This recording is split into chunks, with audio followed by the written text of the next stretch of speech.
Welcome to the first episode.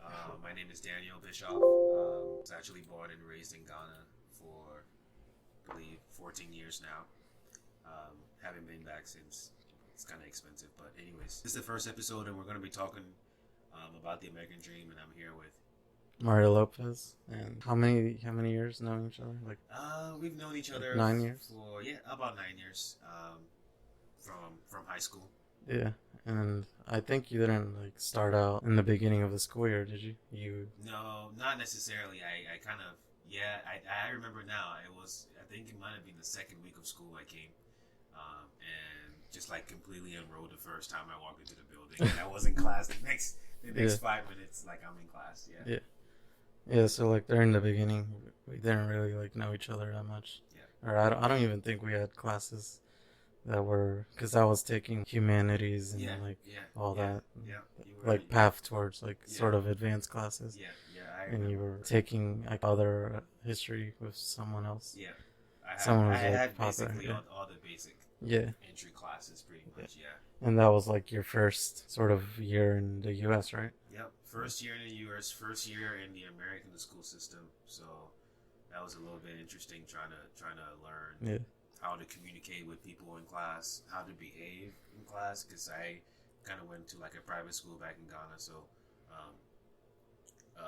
authority was seen a little bit different than in the classroom in high school. Yeah, and I remember when we started taking classes together, and the math class, Mr. Mitchell, he would always say, when you first came into his class, that you would, when you were about to answer a question, you would get up and then say the answer instead of just sitting,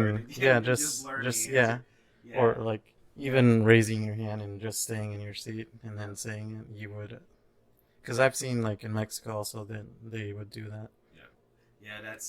Basically, we've both been in similar, I guess, similar structural kind of school, and so for me it was weird to find out that people didn't actually raise their hand to stand up and then say the answer. I think it was just kind of odd to me, where it's just so you guys just kind of just sit there and then just say the answer. But I guess that's the way the culture is, the way the difference is. And I guess it varies.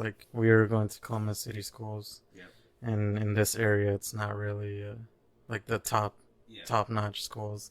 It's more of a basically the lowest type of public schooling that there is, and our experiences are probably different from the other schools districts that are the Westervilles and Dublins and stuff like that. So it all just depends on that aspect of how the school system is. But I think for a while I thought that this place is just I'm not sure what I'm doing here. But then honestly, I think you realize this too, is that whenever we made an effort to try and actually learn something or get something, we automatically had support. And there were people who, when we went for help with, they actually started creating more opportunities with us, and I think that is something that a lot of kids don't really see themselves doing in high school. They don't see themselves, unfortunately, going to a teacher and trying to get help because they feel like they're going to be the teacher's pet or whatever. Oh yeah, you just get teased and stuff like that from your classmates or friends, or if you're in a group that's sort of the bad kids, and then you try and do something different that's sort of a good kid, then you're gonna get teased. I know it was very strange. That kind of makes me think about just the way I was thinking of what America would be like before I came here. Just seeing it from just popular movies of kids in high school, kind of watching movies of what it's like in America. I think that a lot of the movies just kind of portray a very, very happy place with people getting to go out and have an adventure and go party for a little bit and go back to school and just act wild a little bit and just have a good time. And it was just totally different coming here and then to be well, I guess not everybody in the movies are experiencing the same thing. You know what I mean? But it was a little bit different trying to get the experience of living here and knowing what it feels like to live here versus trying to just imagine what it would feel like from watching movies. I think it's just an interesting thing. Yeah, for me, like you have the aspect of watching like movies and stuff. I never like really had anything specific in mind when I was coming to America. It was mainly like the goal was just to see my dad, and because my mom had came back from the U.S., went back to Mexico, and because I was living there with my grandma, and then she wasn't planning on coming back, but she ended up deciding it because she got used to how things were here, and so she came back, and then I hadn't seen my dad and since I was born, I think, so I didn't remember like anything really, like even my mom, I didn't remember like who she was. I would talk to her on the phone, and I wasn't really sure on who I was talking to because I was like really young, and so I barely have any memory of everything really as I was little. So I came here like when I was 6 years old, turning 7. So I didn't really have like much of an idea of what like the U.S. was like or what things were different until I actually got here. Yeah, like the food was very weird for me. I had to like go to the doctor and get medicine so I would like get an appetite and start eating the foods. Like I wouldn't really eat anything, and I guess my parents got worried and took me to the doctors. But as I was growing up here, like that's where I started to learn more about what it's like living here, and then seeing how the other people would compare it to other countries. Then that's where I would make comparisons on how it's different here, and then also seeing like the movies. I would always like consciously know that it was not like how it is. So it's everything, and everything is a little bit exaggerated from what actual real life is, and that's with everything, every type of media. It's just creativity that other people have and want to show. It's not an actual representation of what it's like living here. Every aspect that I have in learning what it's like living here, I mainly like sort of grasped on it as I was like towards the end of high school. And that's like with everything, religion and like politics and stuff like that. And that's where I started to spread out my open-mindedness towards everything. But I mean, yours is probably different coming from Africa and you watching like media from the US. Because I probably saw that stuff, but nah, I don't really remember it. So it never really affected. And then you were coming at like an older age, so you had more consciousness of how your life was like currently, and then how you thought it was gonna be. So like I don't know, like what were your like mindset before like coming to the U.S. for the first time? Well, as a young kid coming to America, coming from a country that's not that wasn't well developed before I came. It was kind of like exciting because I feel like I was going to this place where there's a little bit more structure and things are like from what I see in the movies and the way buildings look and the way people interact with each other. I thought it was going to be kind of very similar to that as in everybody would kind of be having very similar life experiences. We're getting here. There was a lot of culture shocks. The food was like one thing. I've always enjoyed food, but I think that it was just I couldn't really get a good sense of what an American food is because everything that's coming from a different culture has some kind of like commercialized brand. So like most people know Chipotle is just like a Americanized Mexican food. You know what I mean? Yeah. Things like that. And I came here, I'm just like, I'm eating certain things, and I am sure I'm trying to figure out why somebody would enjoy eating this, but part of me enjoys it, part of it doesn't. So food was one thing, and then I think another thing that kind of like shocked me was the weather. Not Okay. experiencing snow Yeah. ever before coming here, or just like dry weather, dry cold weather. Just Yeah. that. It was not the most enjoyable thing, and it's still not an enjoyable thing. So like the cold Yeah, was very yeah, impactful. yeah. So it was always hot back in Ghana, right? Yeah, for the most part, I'm enjoying 70s and 80s degrees weather. And All if the it time. gets, if yeah, all the time. If it ever gets any warmer than that, it would be in the summer. But towards in the summer, as in July, August, September. But as it gets closer to the end of the year, it does get a little bit cooler and dry, but not anywhere as close to what I've experienced here. Yeah. So, Especially food, here, like yeah, Ohio. exactly in Ohio. It's just like I had no clue. So, food was a thing, weather was a thing. Um, I think one thing that was also a little bit of a barrier was language. Coming from a country where I kind of learned the British way of spelling and speaking, it was difficult to try and communicate. And sometimes there are certain terms and certain not slurs, but certain slangs that I would hear that I had no clue about. And so there are moments during lunchtime where a couple of friends would say a slang and have me guess what it is, and I would be completely wrong, but they'll be laughing because they know what exactly it is. So Yeah.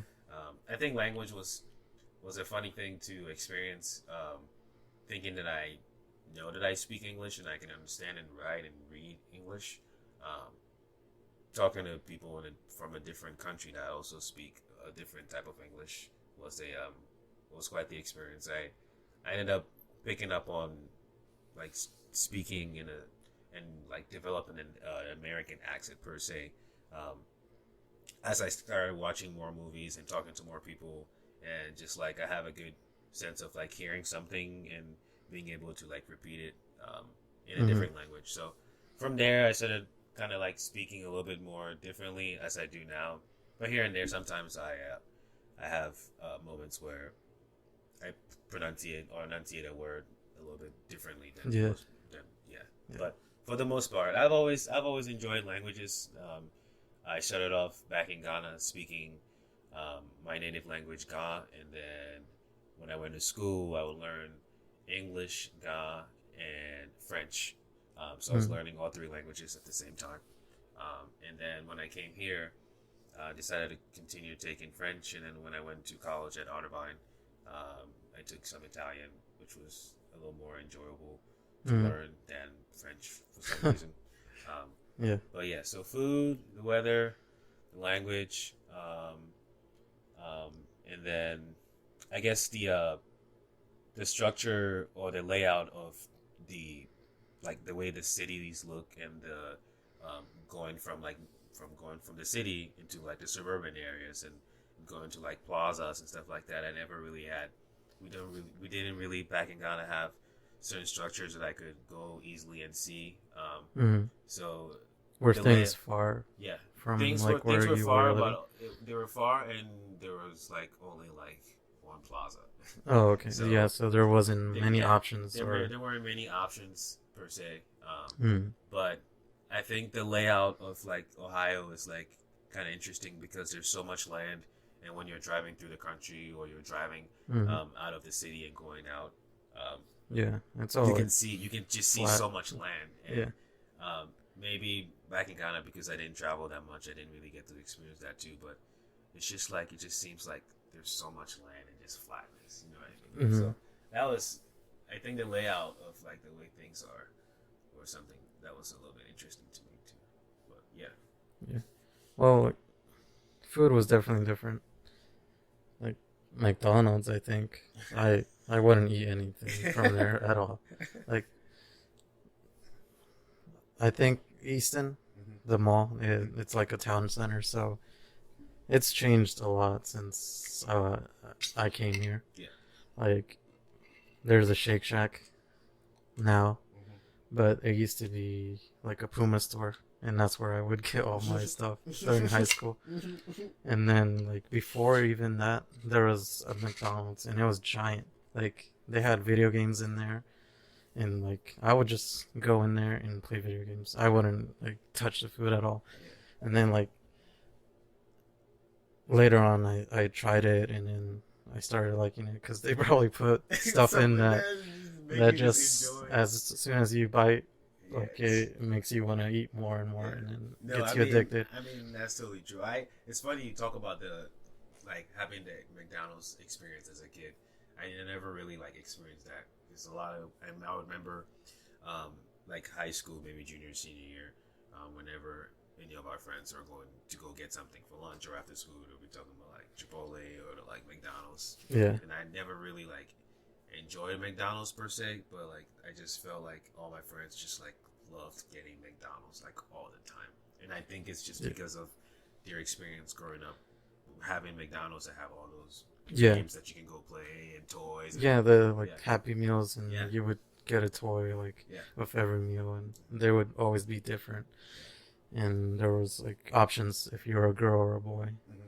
And like Chipotle also, I wasn't eating anything of that. I think my mom worked there for a bit, and also they liked eating there, so I would go and I would just get a quesadilla. Really, they would order it, and it was giant. Like it was a giant like tortilla. And I wouldn't even eat it. Like we would sit outside, and I know there were birds, and I would just like pick out the quesadilla and throw them at the birds. I wouldn't even like eat anything. And then slowly on, I started like tasting more of the stuff, and I would get used to it. And I mean, it wasn't really hard because my parents were here, so they know how to cook Mexican food. So if I wasn't eating certain stuff, then they would make stuff that I would enjoy. And sort of like the variety of food that I eat, it has changed a lot since I started working at a restaurant also. So that like increased all your taste buds and all the types of food that I wouldn't eat before. Like even as like during high school and even after that, I wouldn't like eat normally. But now I've started to incorporate it to like sort of like as a routine food that I would normally eat now. Even like with tacos, I wouldn't like garnish them with like onions, cilantro. I wouldn't like do that at all. I would just have them like just the meat, tortilla, and that's it. But I would watch like videos, and I would like start like my mouth watering, and then tried it, and then I liked it like a lot. It wasn't like, it didn't taste awful at all, and that's what I would have in mind. Language, when I came here, I didn't know any English at all. So I came here, and then my dad put me in Westerville City Schools, because we were living in an apartment, and sort of like how the districts are spread out, it's very weird. Like certain areas are Westerville City, and then like right down the street is Columbus City Schools. So where we were living at, that's where like my school was, Westerville. And he would get like a membership from the library, and he would just pick out books like all the time and then have me read them. Yeah, I wasn't like even in school yet, and he wanted me to learn like the language. So as I like entered, I think I went in a little late. It was first grade, so I'm young, so my brain is like a sponge. But like I don't remember how long it took me to learn English, but it wasn't that long. And like the first few days that I was in there, like I couldn't communicate with anyone at all. And like to use the bathroom, like luckily it was like the layout of all the classrooms, like it wasn't walls dividing them. It was like literally like a giant room, and then there was like furniture like separating each classroom. So like in the middle was like a bathroom, and all I would do was just like, I don't know how I would get the teacher's attention. I would just point to the bathroom, and then they would I would just point to the bathroom, and they would let me go. But slowly, like with the school, which helped a lot, just hearing it all the time, watching like cartoons, that always helps.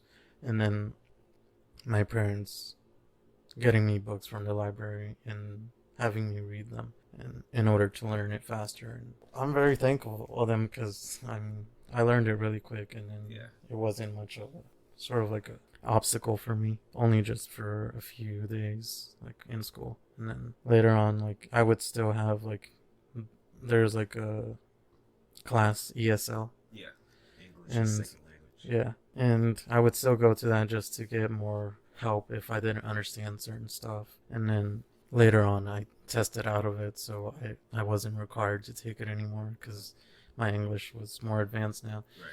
And then, like, going into high school, I was taking the advanced English class and history class, and so I'm very like thankful of that I was able to learn it fast, and it wasn't much of a hassle. No, I agree. Yeah. But I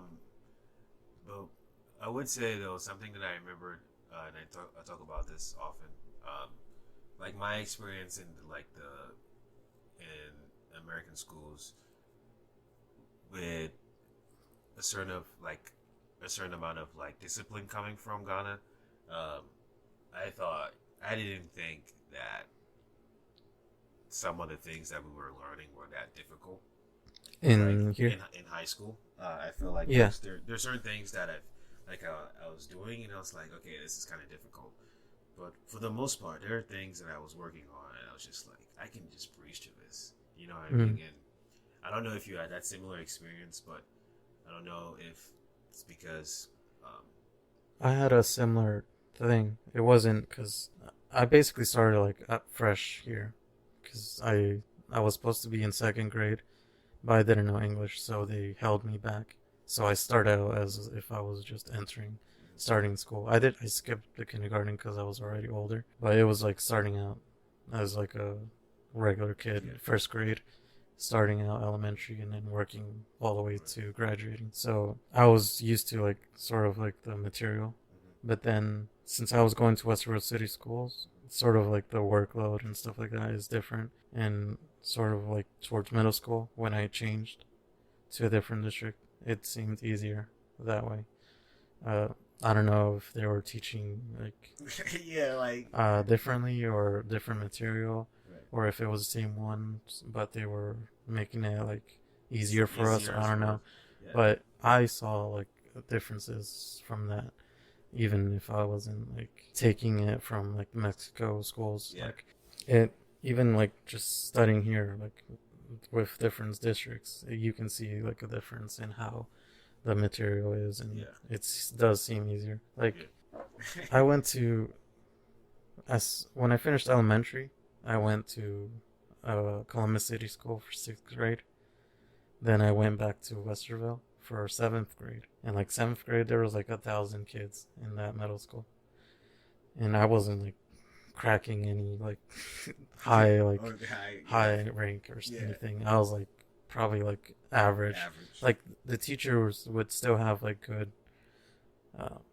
sort of comments about me, like I was a good student and stuff like that.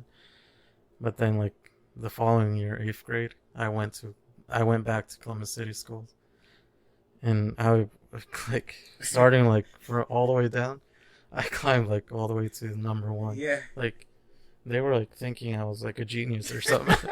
But like inside me, I wasn't like I was like I'm not doing like I don't think I'm doing any different, or like I didn't feel like I was doing challenging stuff. Like I got invited to like a baseball game for like the top ranked in the district, and like I just got the invitation. I went, and I didn't even know what it was about. I just got like a paper and then read it, and like got to see a free game, and then that's about it. Like I didn't feel like I was doing something at all. Like it's not like to say that I'm super smart and it was all easy. I don't know. It was just weird. Really weird. Because when I was back in Ghana, if I had homework and I went home, like I would be sitting down and spending like hours trying to figure it out.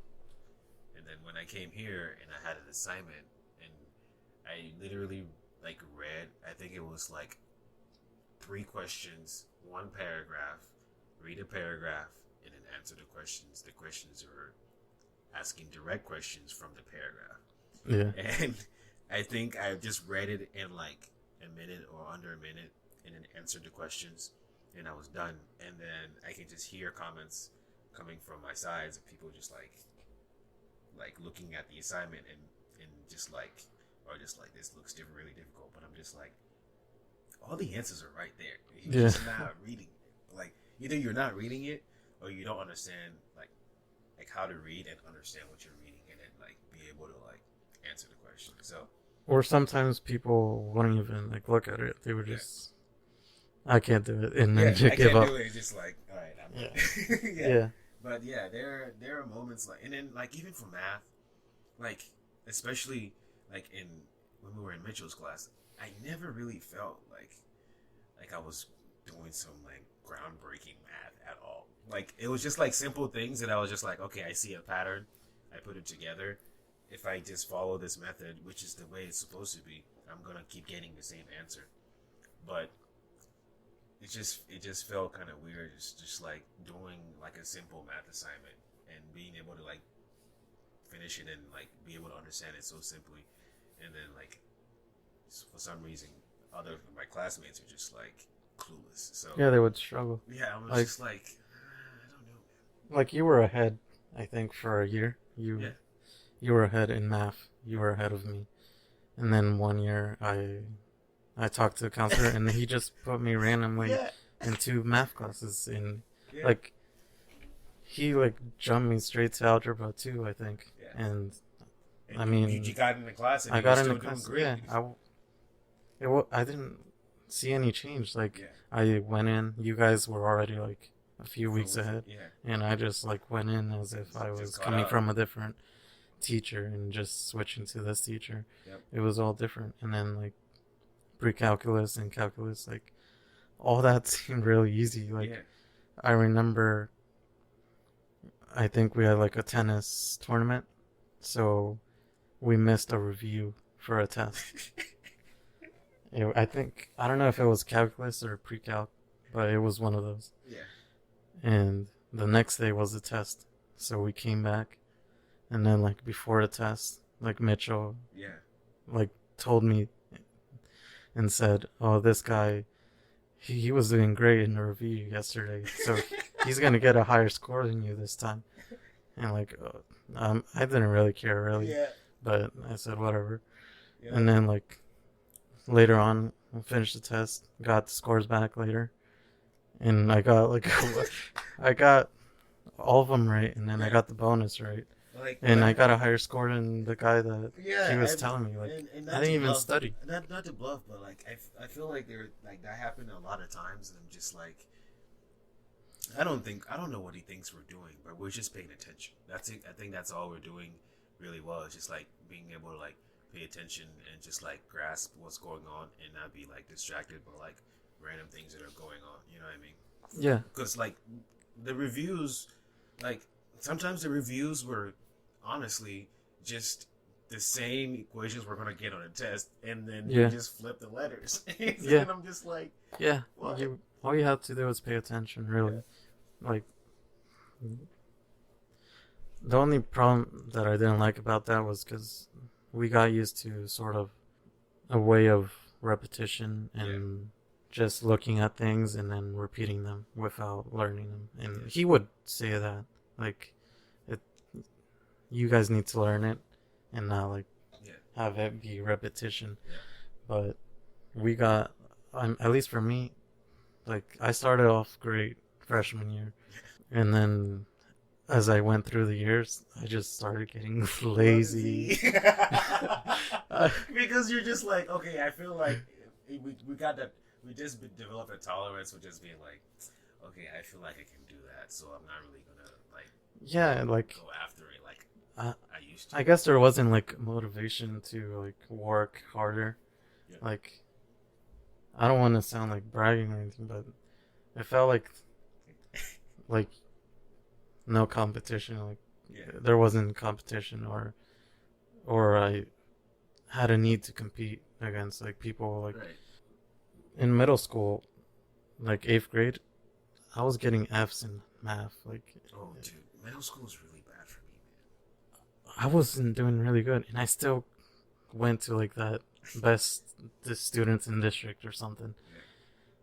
And then I don't know what changed, but freshman year, Like I just like switched it, and I was number one ranked, all A's, and like it was like so different. Yeah, it was really different. And then like moving on through the years, like my grades starting to get a little lower, but they were still like consistent. It was still pretty like they were good for they were like good for it was like top 10 yeah student. They were good for like how much effort you were putting yeah. in.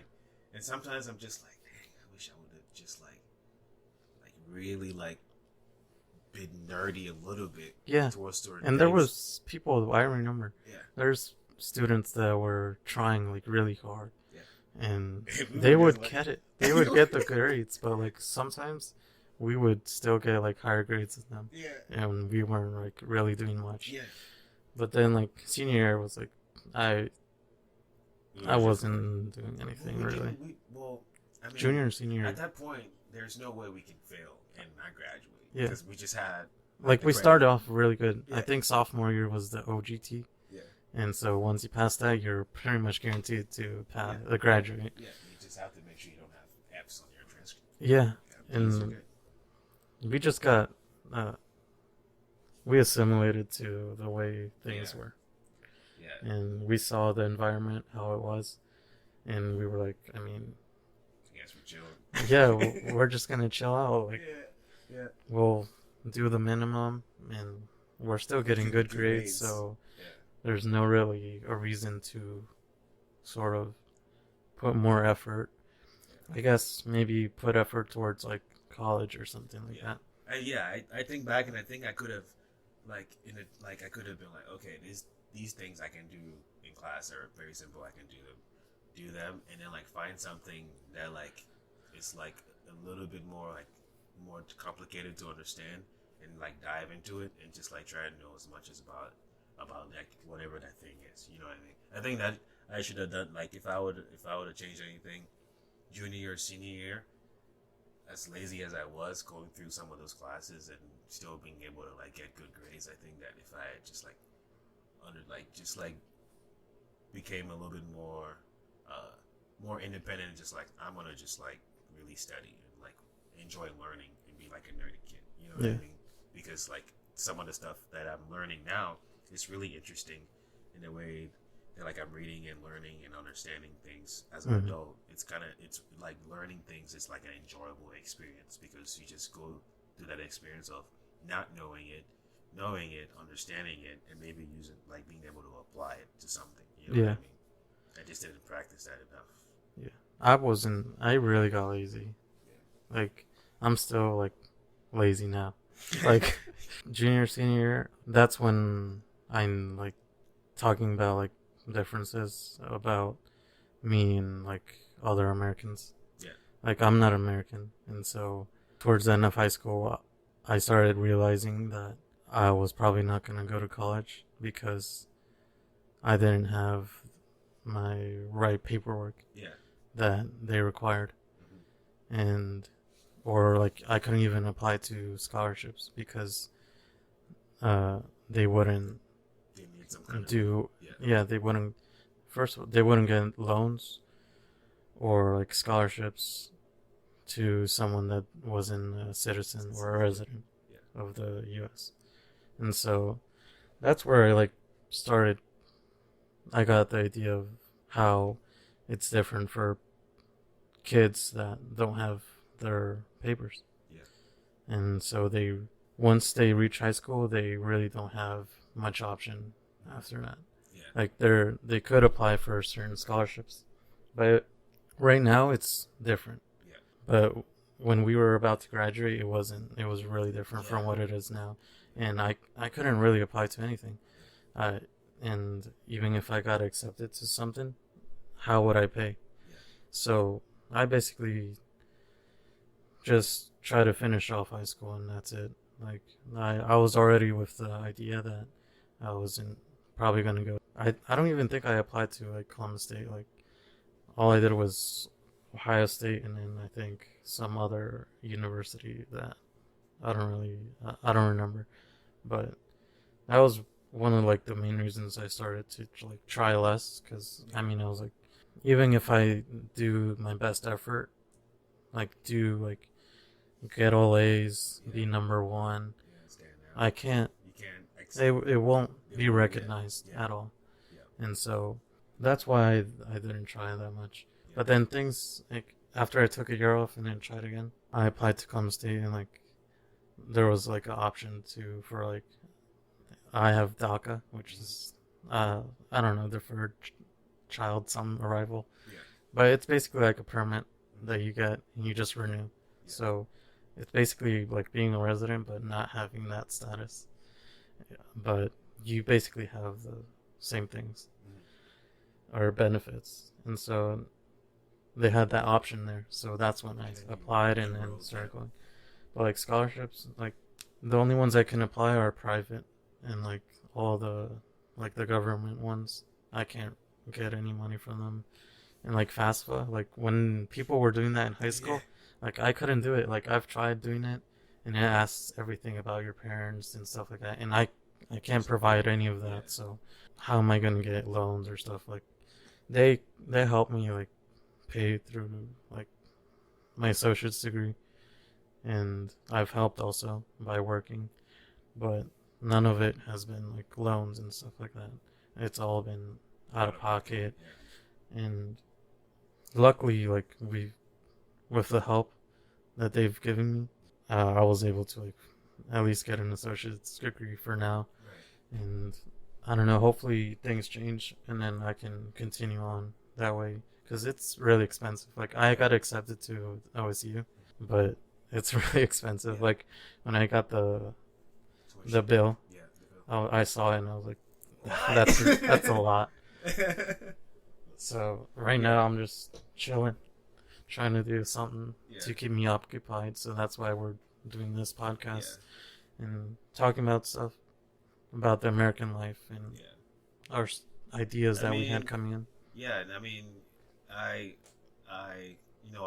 completely understood what you were experiencing. That's why at times people would like, considering that we spent so much time together, people saw us together a lot. I knew that you weren't going to go to the college immediately, mainly because of like the paperwork and stuff like that. But a lot of people didn't know that, and they didn't want to ask you, so they would ask me, and I would just be like, "Don't worry about it. Like, you figure it out. Like, don't worry about it. Like, he's fine. Yeah, he's just because it's just like that pressure of like feeling like you have to go even if you're not ready. You know what I mean? I was just like, I completely understood that like you're not in a position to go, but people who just didn't really know your history and a lot about like your personal life, they didn't really realize that like it's just like you can't go at all. Yeah, like completely. You know what I mean? So, and that's why I didn't really like like in high school they always like say like who's gonna be successful and stuff like that. They already like set up what they think your future is gonna be, but like you don't know certain stuff, and then things could change. Like I could die like the next day, and like I won't be successful, or at least in the way that it's portrayed to be successful. But like things change, and that's why I really don't like making plans, because every second something is gonna change. No. I just be prepared for those changes, and like the things I was going through about college, it didn't really like affect me. Like I always try to maintain a positive mindset, and like the things are gonna work out. Like one of the reasons I went into cheesecake, because my dad was working there, and he helped me out, and he said like if you can't go to college, then maybe you can start here and then maybe work yourself up to being like a manager or something like that, and going to other restaurants and getting paid like your hotel and flights, and then once you become like a general manager or something like that, they give you a car and stuff like that. So my parents weren't really like forcing me to do certain things. They were just giving me options. Or like if I wanted to do something else, like I had the freedom of doing that, and like they always supported anything that I was gonna end up doing. Yeah. And like after like the first year of taking a break, usually like people would stick to the job. They see money coming in, they're just and they're like, I'm why making money. Go to school and spend more money on school, and then make more money later. Yeah, and they were really happy that I continued on. And I mean, I was happy to hear you were going back to school because I honestly knew you wouldn't struggle to school. You just had to be there. Yeah, like, being able to be there was just gonna like, considering I know that like you enjoy learning in general. Like I was like, if he's in a position, he's just gonna do it. It's just right now he's not in a position. You know what I mean? So for sure, I was very happy to hear that you're back in school, and honestly, I just believe that you'll be able to like grasp the idea of being a college student and having the time to study, time to go to class, time to maybe like stop and get lunch and stuff like that. Yeah, I knew you'd be able to figure that out mainly because you just had a good sense of like understanding how to grow in this, like as you're experiencing things. You know what I mean? Yeah.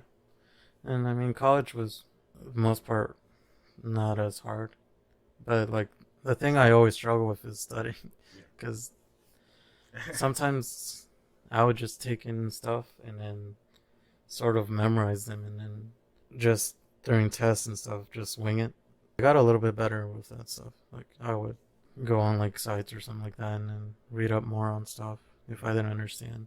I would have liked to use more of the office hours, like and talking to like the professor directly if I had more questions. I wish I would have done that more, but I mean, if I go back, then I'll definitely use those resources and stuff. So I already know of an idea of what it is, but for the most part, it wasn't too difficult.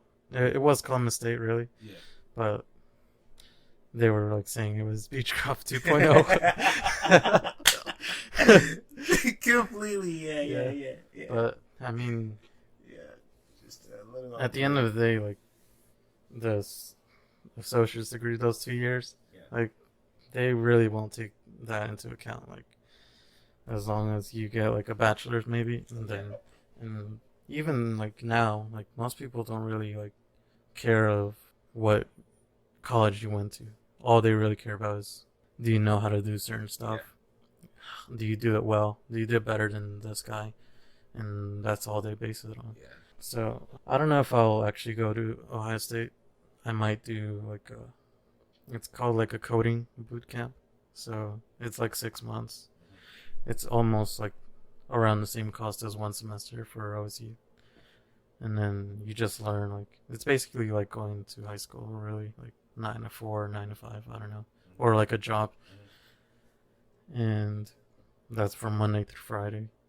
And then 6 months, I think, you learn everything about programming and stuff.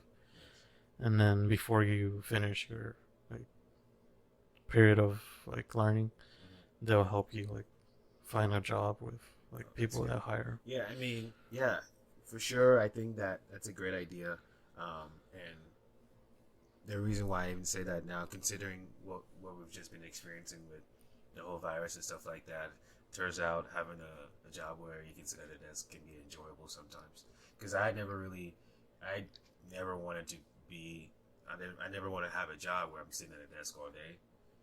I want to be active. That's why I teach tennis, and I want to be just like outside and be active as much as possible. I don't really want to be staring at a screen too long because I just get bored and just get lazy and stuff like that. And then pandemic hits, and then everybody that has a job where they sit behind screens is able to work from home and just keep living their life. That way I'm just it wasn't that bad for other people getting unemployment though.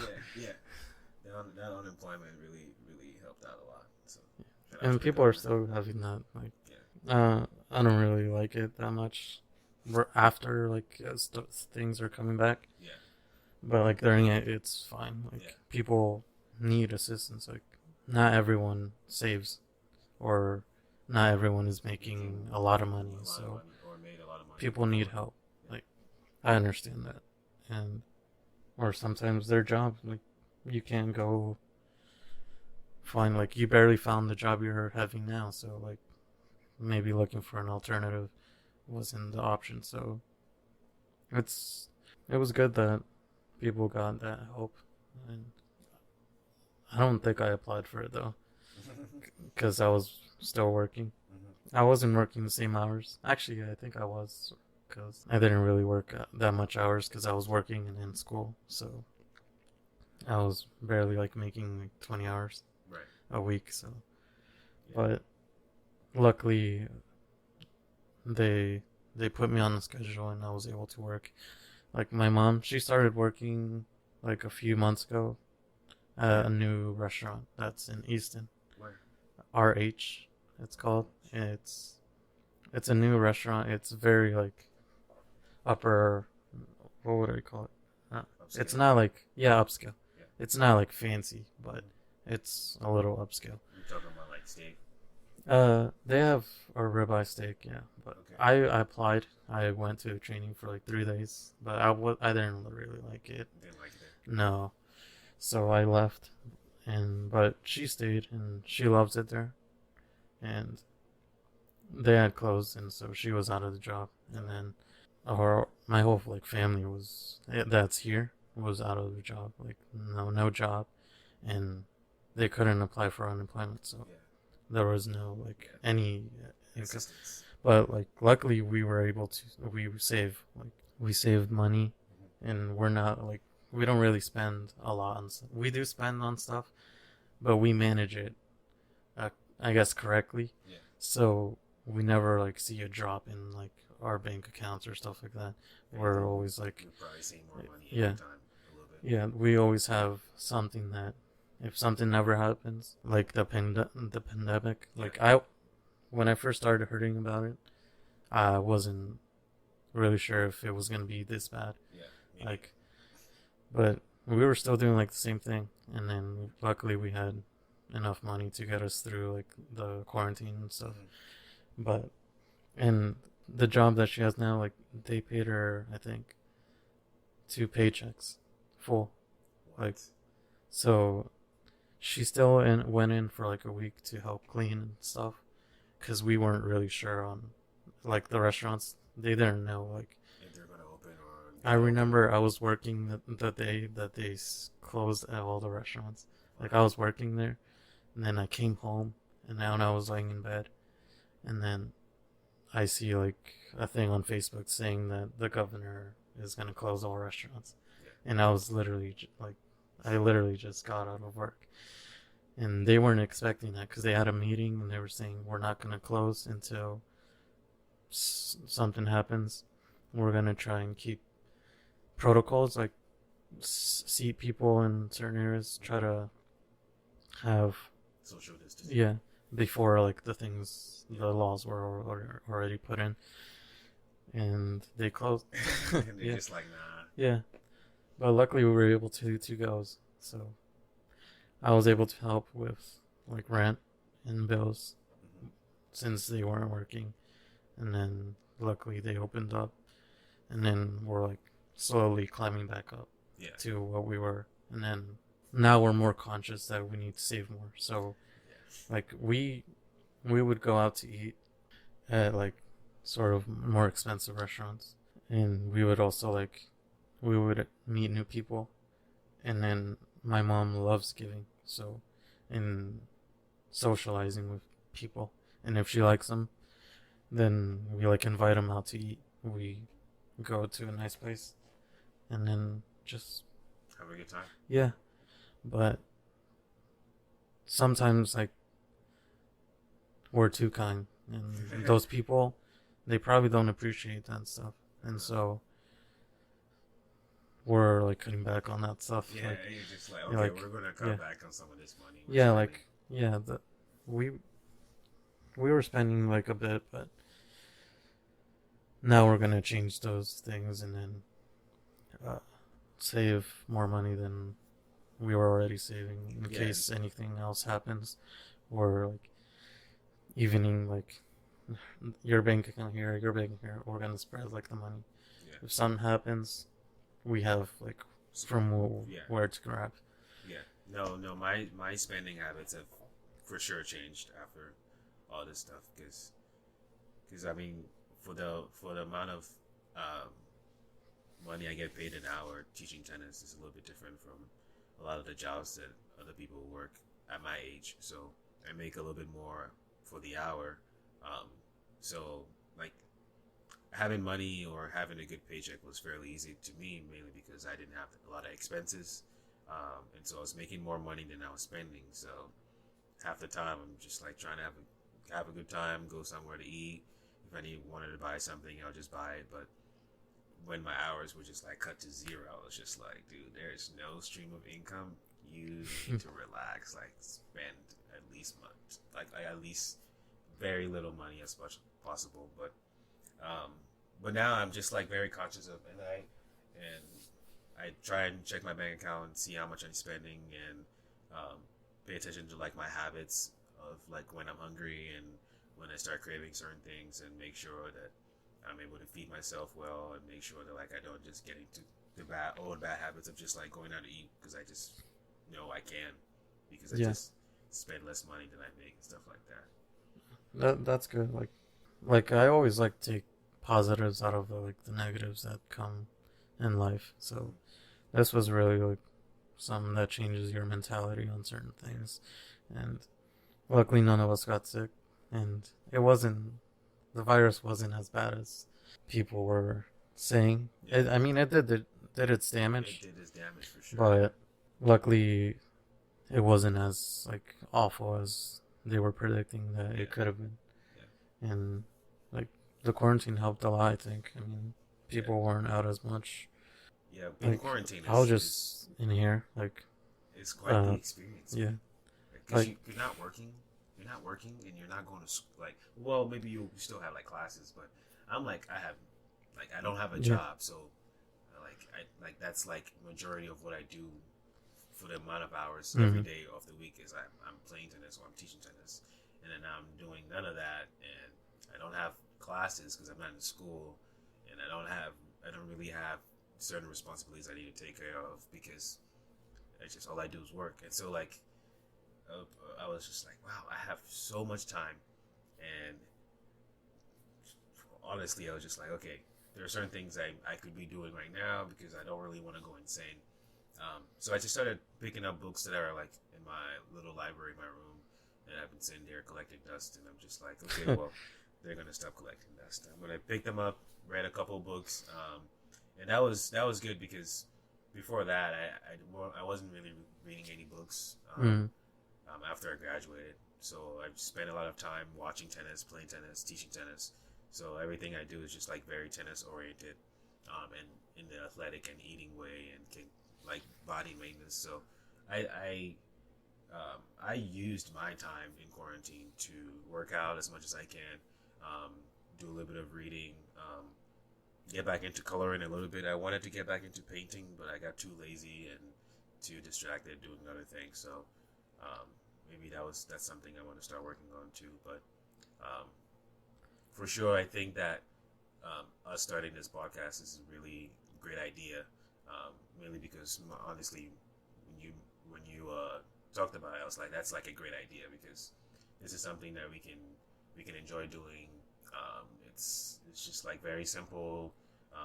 It's just conversations. It's just conversations, and also for the amount of years that we've known each other, there was a good amount of years where we didn't really see each other that much. Yeah. And so like I'm excited to just keep hearing certain things that you experienced when you were like I disappear from like everyone really. Yeah, I honestly I wanted to disappear too, but it's just too hard when they're like everywhere you go there are like people there. You know what I mean? Just stay inside. You won't see anyone. It's kind of it would just be weird to be in college and just stay in my room all the time. Like I am. You know what I mean? Like Columbus Day is not like college really. Yeah. It's just you go in class. Yeah. And then I come back. Yeah. But like you actually had like a real college, like the dorms, the campus and stuff like that. So. So you really can't stay in your room. Like they're gonna think you're weird or something. Yeah, we'll dive into that and talk about that because that was So for the most part, like how many years? Maybe 5 years after we graduated high school that we didn't see each other that much, or 4. I feel like it was 5. It's 5 because like we would see each other like maybe like once a year, maybe. Yeah, once because a year, of something. because of tennis or or something that we would like gather up like certain groups of us. Yeah. And that's when we would see each other. But like, I'm not much of a talker. Yeah. Like I talk to people that I know like closely. Yeah. But even then, like I don't really talk much about anything really. Yeah. And it's mainly like it's not because I am shy or most of the time, but it's mainly because I have so many thoughts in my head, and like I can never like figure out how to start something. Yeah. Like if I see someone there, like if I'm in a room with someone, I don't know them. In my head, I can just stand there quiet the entire time. Like, but in my head, I would be thinking like conversations maybe of what I could start out with, but I never like start. Yeah. I just in my head I'm having a conversation, just, like, but like I'm not having a conversation with that person. Yeah. So I think this is gonna help me a lot to talk more and also for a long period of time. Yeah. Because sometimes maybe I might talk for 10 minutes and then that's it for the day. No, nothing much. I mean, I can pick up really well on like the way somebody is, and so like I've always known you don't talk much. So like if I'm gonna do something with you somewhere, I know like we're gonna get there, do it, be done, and then like that's it. Yeah, you know what I mean, that's how it was cool. Like so so that's why like for some people are always like, and I'm a little bit like different. I know how to like turn it on and turn it off. I can be in a room with somebody and not say a word the entire time, or I can be in a room with somebody and just like be able to like have a conversation, because I just maybe like I pick up on something that I think they're interested in, or be able to pick up on something that they're thinking that I'm thinking, and then say it, and if they agree, they agree, and if it's not, then it's just like weird. You know what I mean? But no, I've always known you're not much of a talker, and so people will always like ask me why you're quiet. I'm just like, he's just quiet, man. That's just the way he is.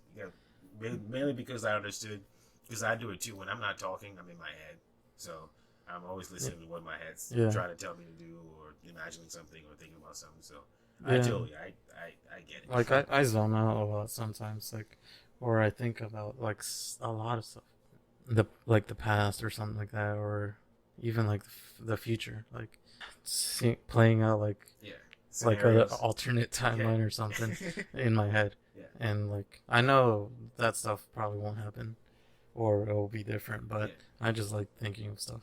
Yeah. Or no, thinking.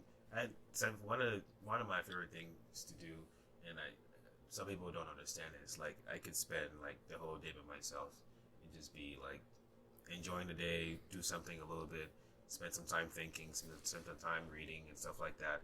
And just be able to like enjoy my day in that way, and not like really go out and do anything crazy, or go out and like do something super crazy. I don't know. I don't really know. But for the most part, I can just enjoy myself, enjoy being around myself, enjoy just like spending time in my room like all day. And sometimes it gets bad because I know I need to go out and be a little bit active. Mm-hmm. But I have no like problem being alone, like for a long amount of hours doing absolutely nothing. Like I'll find something to do and just like enjoy the moment like that I'm enjoying, you know what I mean? But, yeah, I mean, alone is basically what I'm an expert of. Really, like after high school, I mean, I really didn't talk to anyone. I mean, like almost for like a year, like I didn't have like this all set up. Like I slowly worked to it, and I had it like set up in my mom's room. It was just like a little desk, and then my game. I would literally sit there all day playing games.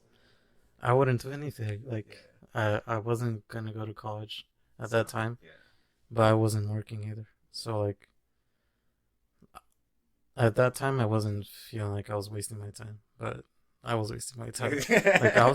I would eat in the morning, and then from there until like I got hungry, I would come back down, and then go back up, or sometimes even eat there. Like, and that happened for a long time. Like before I even started working, and like I just liked doing it. Like the time would go by, and like it was just me and then the game, and then like I would talk to the people that I knew there.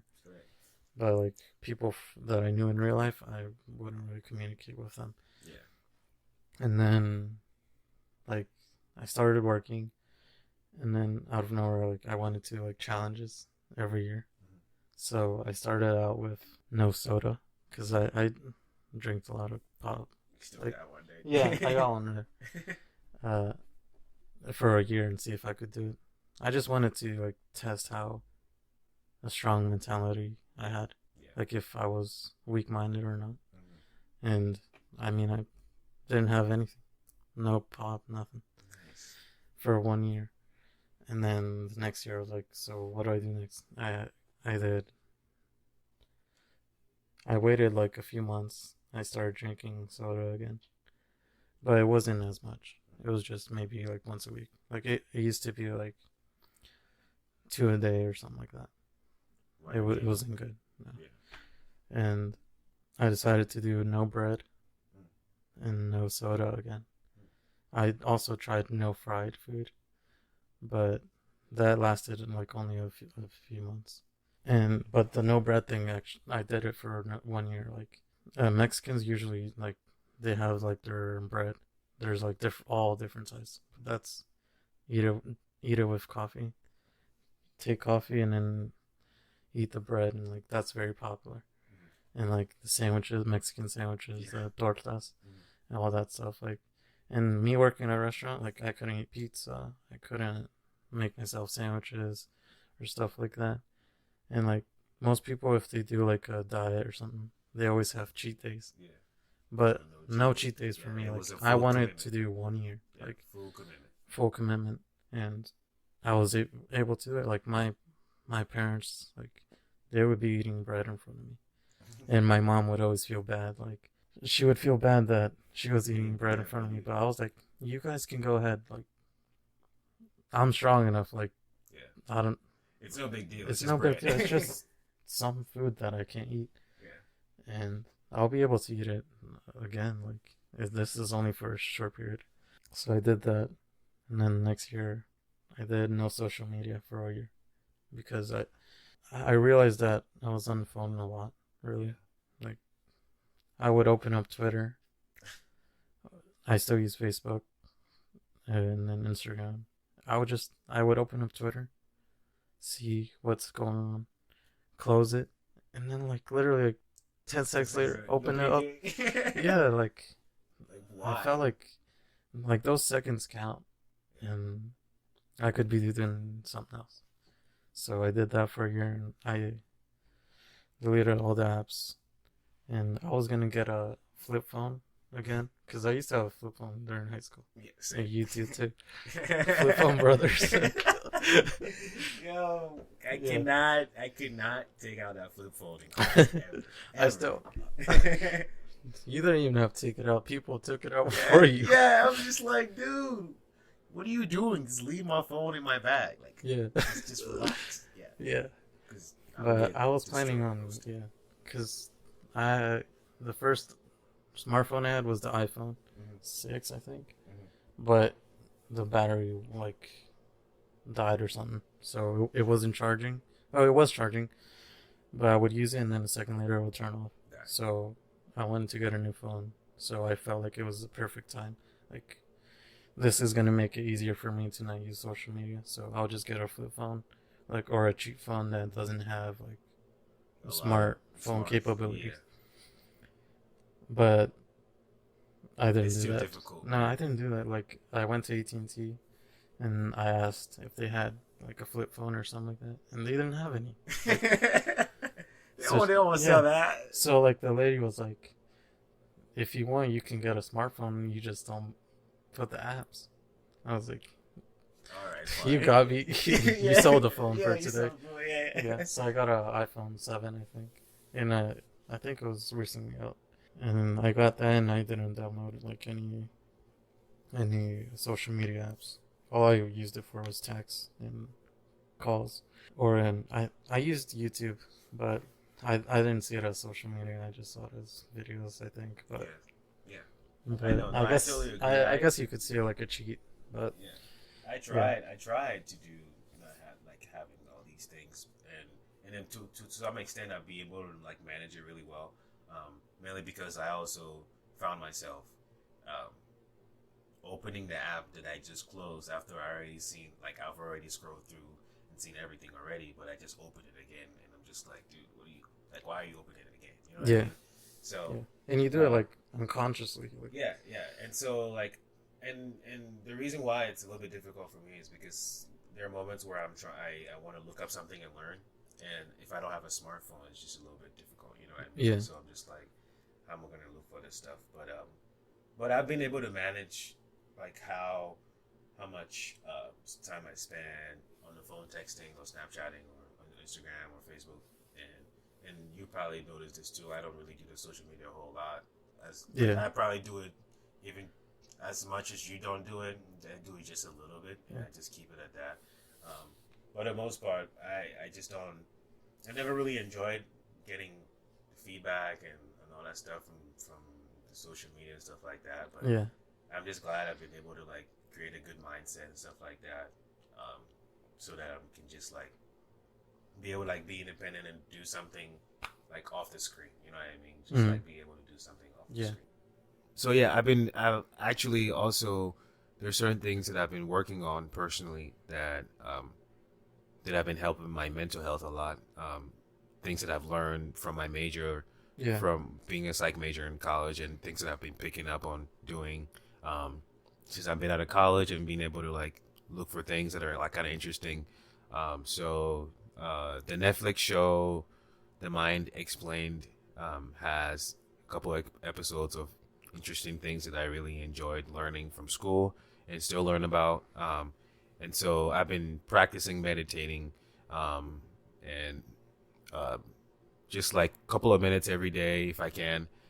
Been slacking off for the last couple of days or weeks. I'm not sure, but for the most part, I've always been interested in um, I guess finding a better way to live as a human being and being able to like do good things and have mm, a good mindset, um, have be positive about certain things, how to control my thoughts, how to control my feelings, how to control certain things that I didn't really have control over, or certain things that because I didn't have control over, I wanted to get control over them because they were getting control over me. So you know what I yeah, mean? So I've gotten, and you've probably seen this sometimes, but I also started working on being physically healthy a lot more than I was because I got injured and they didn't really take care of um, doing rehab well and being able to like get strong enough to be able to like um, be able to sustain how much physical activity I do. So then I started doing yoga and working on um, hopefully getting my alignment a little bit better, getting more flexibility, and doing more strengthening. And it's been like an enjoyable experience doing yoga, like at home every day as much as I can, and learning how to get into these like weird poses and understanding why I'm doing it yeah, um, and understanding that like doing things like this in a regular routine will keep my body in a uh good shape. Not I'm not looking for like the most amazing body ever, but I'm trying to make sure that my body is a good condition and being healthy mentally and physically. Meditating has been kind of like a enjoyable experience, learning about how to do it, what I'm feeling while I'm doing it, because it's like the feeling of meditating is something that it comes, it can come naturally to somebody or it can come slowly. So that's been a good experience, and then doing yoga for that long and being able to like work on certain um, balance and stuff like that and certain muscle groups, and we're working on how much I can stretch certain parts of my body and yeah, learn how to be a little bit more flexible, a little bit more aligned and stuff like that. So that's something that I've been enjoying doing. So, and then one more thing that I've really been enjoying doing is being able to like teach tennis, and see the way that I'm able to develop an athlete from scratch, where they can barely like hold the racket. yeah, either they can barely hold a racket or barely hit the ball like cleanly on the strings, or um, there have been so many times where I've just I've just thought like I don't mind doing this like all the time. You know what I mean? It's been an amazing experience, and I've seen some personal growth in the way that I teach tennis and the way that I communicate with the people that I teach. I've seen like a lot of improvement in how organized I can be. Okay. And trying to get rid of a lot of that laziness, mainly because I know for sure 100% that if I set my mind to something that I find interesting and put a lot of time into it and have a positive mindset and just focus on doing it well, I would enjoy doing it and probably get better at it. So I've been trying to get into those habits of just trying to stay well organized and teach tennis and keep improving as somebody who knows how to teach it, and keep improving us in the aspect of playing and enjoying it, because I didn't really get to go through the same process of some of the kids that were on my college team, as far as like going and taking private lessons and doing group clinics and stuff like that, and having to know what it takes to at least start developing tennis players has been like a fun experience. How has things changed? Like, once the quarantine was over, like certain places had to change the way they do things. So how has it changed in tennis? First of all, the amount of people obviously that are playing tennis now has dropped a lot, mainly because people are just don't want to be outside, and they personally don't want to be playing. They're scared. They're just scared, and they don't want to take any risk, which is completely fine. And not saying that the people that are coming to play aren't taking a risk, they are too, but they just feel more comfortable, is what I would say. But every week we start seeing more people coming in to either sign up or start taking lessons again, or start playing in clinics and stuff like that. So for sure there's been an improvement since the first week we were open, which was the 26th. We've been seeing more people come in, and hopefully be able to keep it open indefinitely now, because when it was closed, it was kind of weird, because I just spent so much time there all day. Not being able to be there just to be there was kind of like a weird experience. But for the most part, people are starting to come back. People are starting to enjoy playing outside. It's just weird now because even for other major sports genres, there can't be any spectators. You know what I mean? Yeah. So, do you have to wear a mask? I do have to wear a mask sometimes, depending on if I'm inside a tennis club when I teach. Do you like wearing the mask? I do not like wearing a mask. I don't. Honestly, nobody likes wearing a mask, because it's just not a comfortable thing to wear and try and talk through. And it's very inefficient when you're on a tennis court trying to give instructions to somebody and they can clearly hear you, because that's what they're paying for. You know what I mean? They're paying for it. So it's I actually don't like the mask at all. Like having to be required or anything. Yeah. Like in the restaurant, everyone wears a mask. Like the cooks and the servers. Like the people going in, they don't have to wear a mask. Obviously, because how are they gonna eat? But like even like waiting in the lobby or something, they don't have to wear a mask.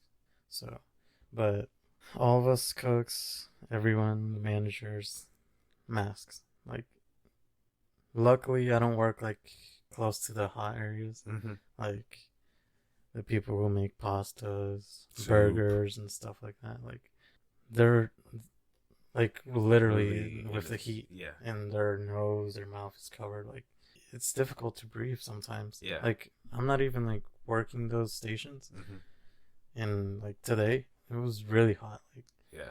I have to lower it a little just so I could breathe in through the nose for a little bit, and it refreshes you a lot. Yeah, yeah. When you're wearing a mask for Yeah. a while, and then you take a good breath off the Yeah. mask, and you're just like, wow, this is what fresh air feels like. Yeah. Yeah, like you really can't.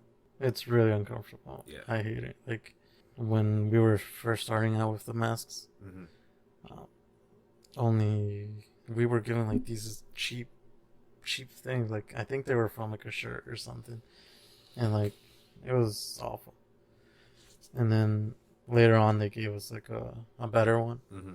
But I bought some, and then my mom got some even better ones because sometimes like behind the ear, Mm-hmm. like it would bother.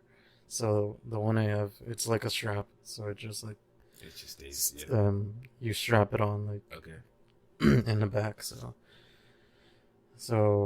it doesn't bother me as much behind the ear. But No, I no, just no. hate those masks. Yeah, the so. mask thing is not. I like honestly, the only reason I honestly wear it is if I'm going to the grocery store and I'm just like, all right, I'll just wear the mask. You know what I mean? Like, 'cause even though like sometimes I'm just like I don't want to wear it and I just walk in and walk out, because like I'm not even gonna spend like 15 minutes in a grocery store. You know what I mean? But I guess I don't. It's a virus, so it doesn't Like, matter how the long I'm thing- in. But there's been like so much miscommunication with that stuff. I go out and I put it in my pocket, the mask, because I don't want to wear it at all. But like, I respect like there's stores that say you need to wear masks. Yeah, so if the I store's just asking take it it, out, I would just put wear it in, just so you can feel like safe, even though it doesn't really help. Well, it does help if you're sick. Yeah. But if you're not sick, then you can still get sick. That's why I don't understand why in the restaurants we have to wear masks, because the servers, they're wearing masks, but the people out there are not wearing masks. Yeah. So if they're sick, they can get the server sick. Yeah. And then the server could touch something. I could get sick. Yeah. So there's really no point. The way people are just like trying like or like rationalizing being safe about it is just like really weird. It's because like you can just tell like somebody would just be like, "Oh, I'm like not gonna touch any of these things," and then you just see them touch something, and you're just like, "Okay, well, it's And, just like, everything changes. Like in the beginning, the CDC, like experts, yeah, Fauci, right? yeah, He was saying you don't need to wear a mask. yeah." Doesn't help. There's no need to do it. Then like a week later, they put like a rule. Everyone has to wear a mask. Yeah, just to prevent stuff. yeah, And then like, how are you gonna like change that? Like, yeah. There's from so like much that, there's so like- much uncertainty with like how to manage this virus. Yeah, but like it changes. And then like a few days ago, I was listening to Joe Rogan, and then they pulled up an article that they didn't even like know had already been out, and it's Fauci again. He said the only reason that I said you don't need a mask in the beginning was so people won't take, because we didn't have any more. Right. So people wouldn't try and like buy more. People wouldn't go get masks if you don't really need it. You know what I mean? But like they needed it, but he only said it because their stock was low, and they didn't want it to like go out. So like, we were just unprepared for that stuff. Yeah. But there has been like misinformation. Like I saw recently that like if you're sick, you touch this, the chances of me getting sick by touching it is really low. Really low? Mm-hmm. Yeah. And then like with this virus, there's people who have it, but they're not sick. Yeah. And then the chances of like if I have it, but I don't feel anything. I can't. The chances of me giving it to you are really low. Also, so like, there's like really a lot of stuff that has changed with that. Yeah.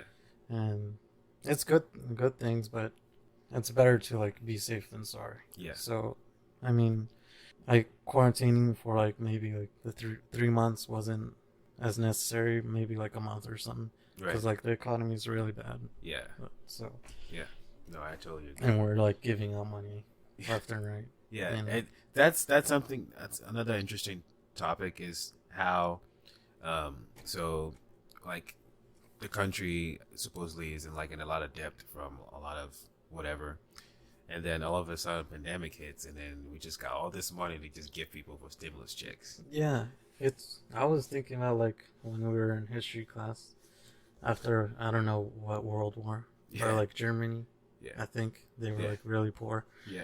And they started like these giant stacks of money just for like a piece of bread.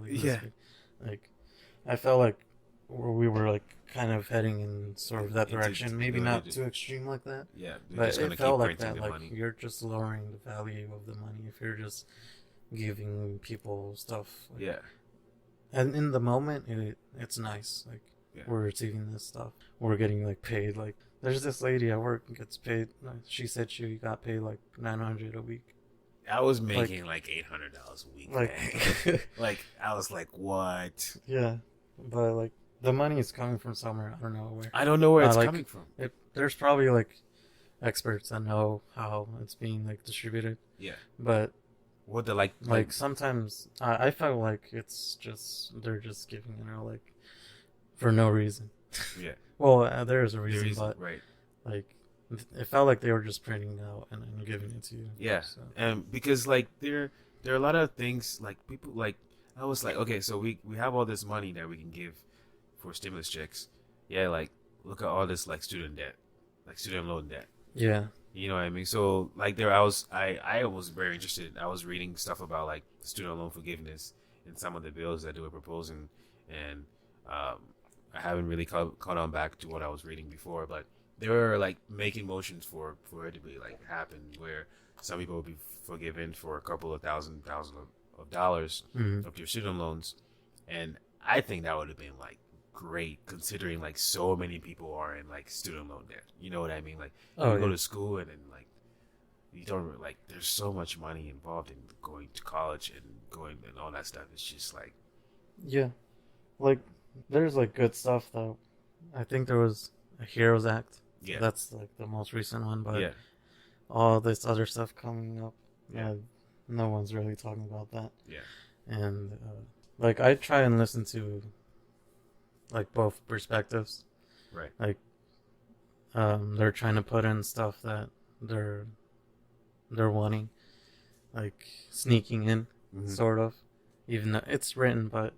They're trying to like stuff things in that they want to happen. Yeah, they're like along with like the second stimulus checks. So there's good stuff and then bad stuff, but I mean you gotta look how again where the money is coming from. Like, that is like part of me. It's just a little sketchy. You know what I mean? Like the countries cannot. The economy is like bad, and then all of a sudden. We got some checks for y'all. Yeah. And it was like forced checks also because they were saying like you're not doing anything to help or stuff like that. Yeah. But I mean the unemployment money was great, but I just didn't like as things started opening up I was like as much as I enjoy making money doing nothing, I can't sustain it for that long. You know, I can't sustain being happy of it that long. Because I'll just be like, okay, well, I'm either going to find something to spend this money on or I'm just going to go back to work. You know, and I enjoy teaching tennis. And so for me, I had to decide not to take unemployment money anymore and go back to work and then slowly build my hours into what they are now, which is a little bit better than before. But, I mean, I just like I prefer to be like working and earning my money versus just like clicking a couple things on a computer and then getting some money. You know what I mean? It's because I don't feel the satisfaction in understanding that like, okay, I was out a couple of hours and I was able to work on something and then I got paid for it. You know, I like that feeling just to understand, you know, just do it and then you get paid and you're also improving and enjoying what you're doing. Yeah. And like, I mean, mostly that benefited a lot of lazy people. Yeah. Like, there was people that now, like, once the restaurant opened, not all the way 100% capacity, but there's people that didn't even want to come back to work because they were getting more money doing that. And then there's like the lady I was telling you about, like they called her. She said, "Oh, I only want like 2 days. that way she can get more hours for her unemployment." Yeah. And I don't know how long is that gonna last. Like, was it like September. 5 weeks, right? Yeah. Oh, September? Yeah, they extended it. Yeah. That's I know. It just benefits. Like, maybe they could have done something for like I was going into work. It was my choice also, like, to go in. I could have just stayed home, but I wasn't getting unemployment, so I wanted to go to work. Yeah. They should have put like a risk benefit or something. Mm-hmm. Like, I'm risking my health, right, or chances of getting sick. Yeah, maybe I should get some compensation for that. That would, and even like now, like people are coming in like who are not taking money from unemployment. They should get like some sort of compensation for coming in, at least coming back, and then not just soaking in all those things without doing anything. Right. Because I mean, it's gonna be gone, and then what are you gonna do? Like, maybe you saved up everything, and then you could start something. But like, the chances of you saving, the chance of you even saving them, like feeling like you want to save that money is it's easy money that you made. You probably were like, I've been wanting all these things. Now I'm gonna get them because I can't. Yeah, you know what I mean. Yeah, yeah. Like I think I had a friend. He used his for like, he bought like a new monitor. I think he got like a controller, headset, and stuff like that for like gaming. But he's like working, so like I guess it doesn't really matter. It was just extra money, I guess, coming in. But I'm assuming there's a lot of people that misuse that money that came. Oh yeah. I mean, I found myself misusing some of that money too. You know, it's just like, you gotta chill. Yeah. I want to talk about like stuff that's happening now. Today is what, Juneteenth? Yeah. So almost like planned out, kind of first episode. But I want to talk about I don't know if you want to talk about it, but the stuff that's been happening recently. I want to go back to before you came here, and if you had ideas of racism before you came sure. here. I'm willing to talk about it. It's been a weird experience, and weird in a way that coming from a country where everybody's pretty much black, everybody is black, so you're not going to be experiencing racism coming from another person that looks like you, or do you even feel like somebody's being racist to you because that idea that somebody hates you because of your skin color is just like, we're not gonna internalize that, honestly. So when I came here and I didn't really grasp the concept of the fact that like, because I didn't learn American history before I came here. I didn't learn the American history that is the real American history. You know what I mean? Apart from like the whitewash stuff. You know what I mean? So when I came here and I'm reading and getting exposed to what racism is in America, and learning that people get pulled over for no reason. Like, for me, I was just like, why are people getting pulled over for no reason?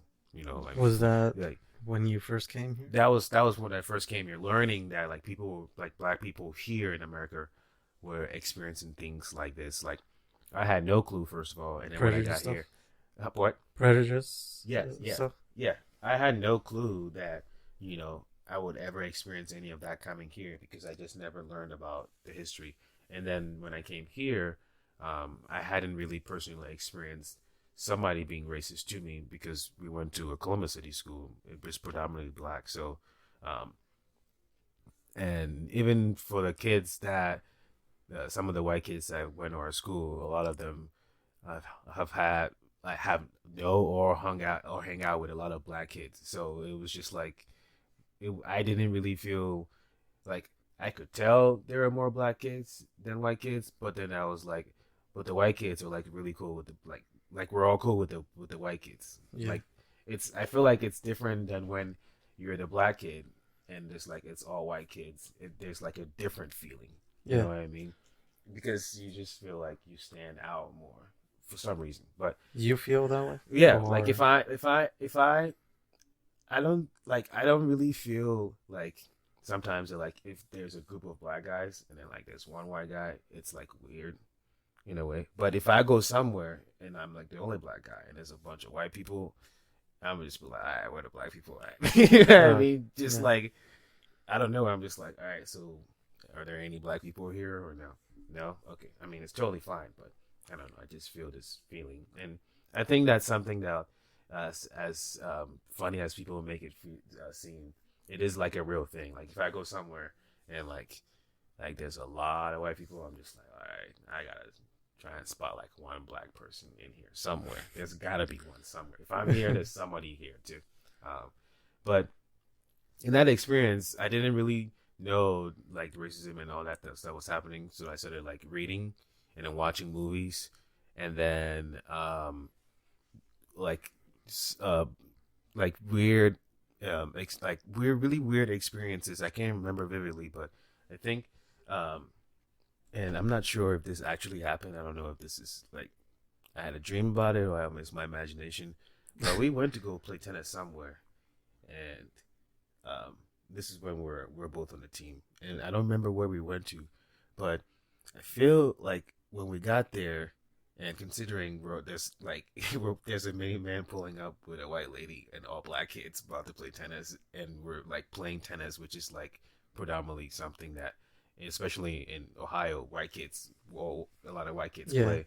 Or Asians. Like we pulled up, or Asians, and then we pulled up to the tournament or whatever, and then like there's just like a bunch of black kids getting out of the minivan, and then I don't remember vividly if somebody had made a comment, but I felt like somebody had said something about the fact that like where are all these black kids coming from, and then Mrs. Head had said something to somebody because I can't remember vividly, but I was like, and then that's when like it hit me where like that feeling of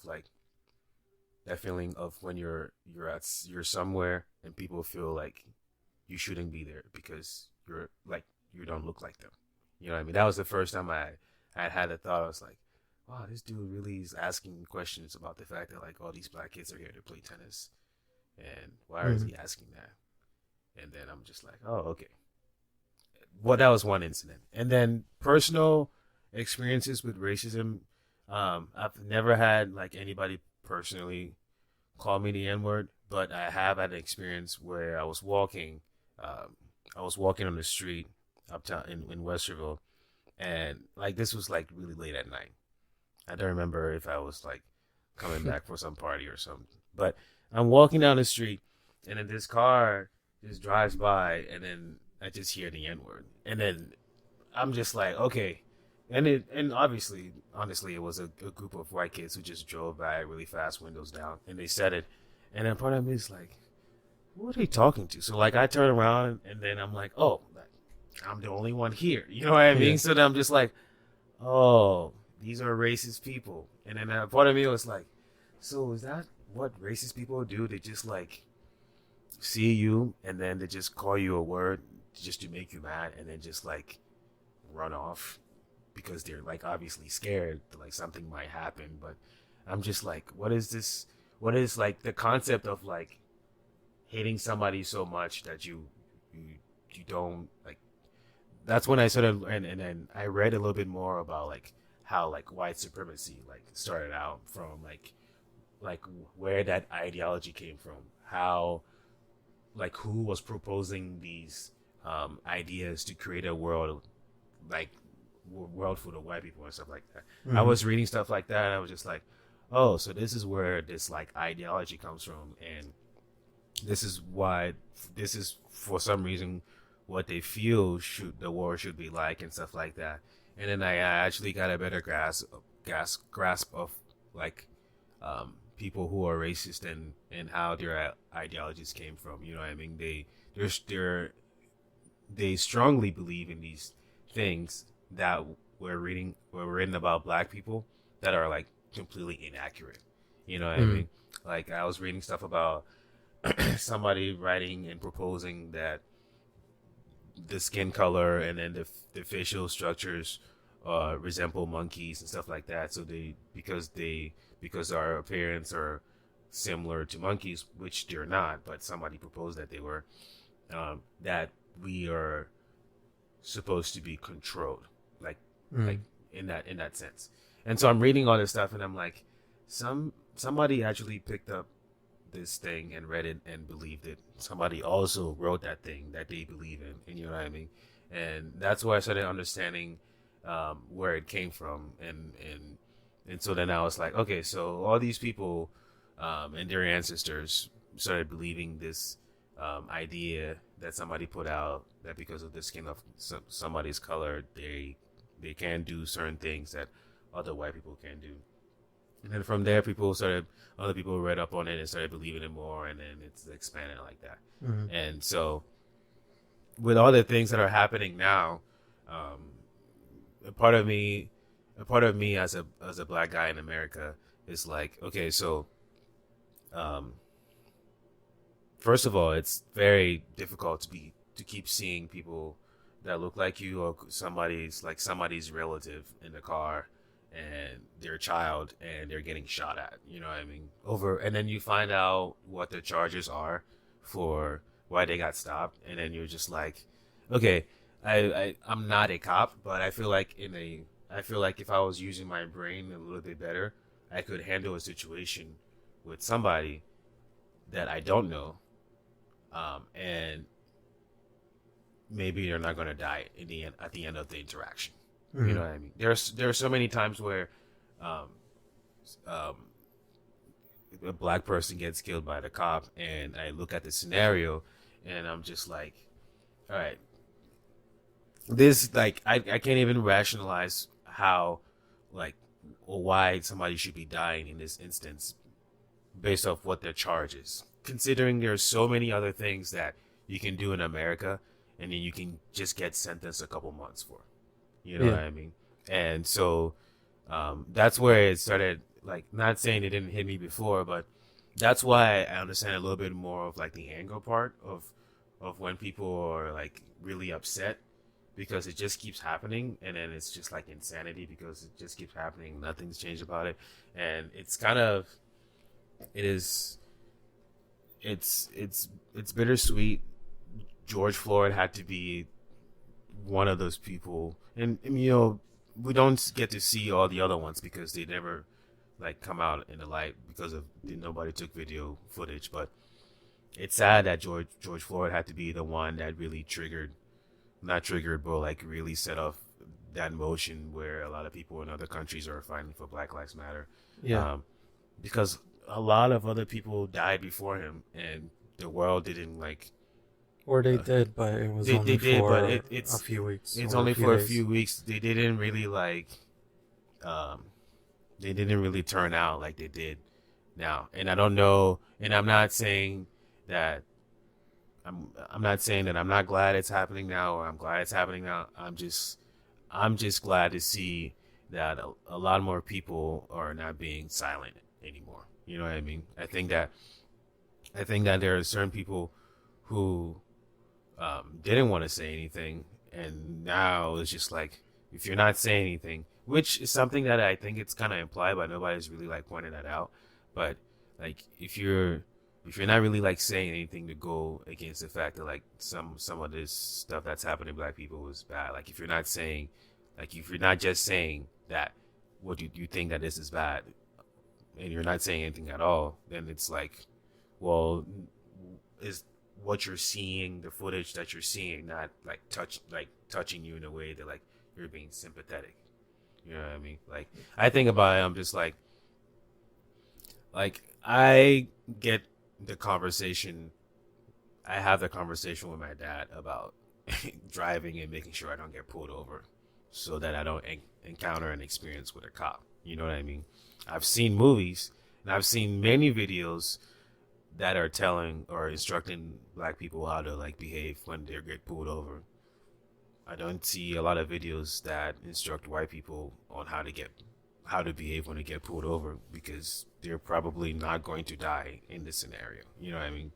I haven't really seen a video where another one white guy is like, if you get pulled over, make sure you're really careful and communicate with the officer and make sure that you're able to like tell them and communicate with them that you're gonna grab your wallet and stuff like that. I've never seen a video like that. Like every time something that happens to a black guy and they die, or a black girl or something like that, there's sometimes a video that comes out that is training black people to behave in a way that wouldn't get them killed, even though the way they were behaving in the first place shouldn't have gotten them killed. You know what I mean? So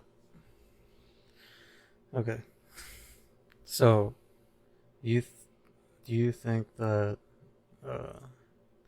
the main issue of cops killing black people or people in general is basically because the cops are the racist people?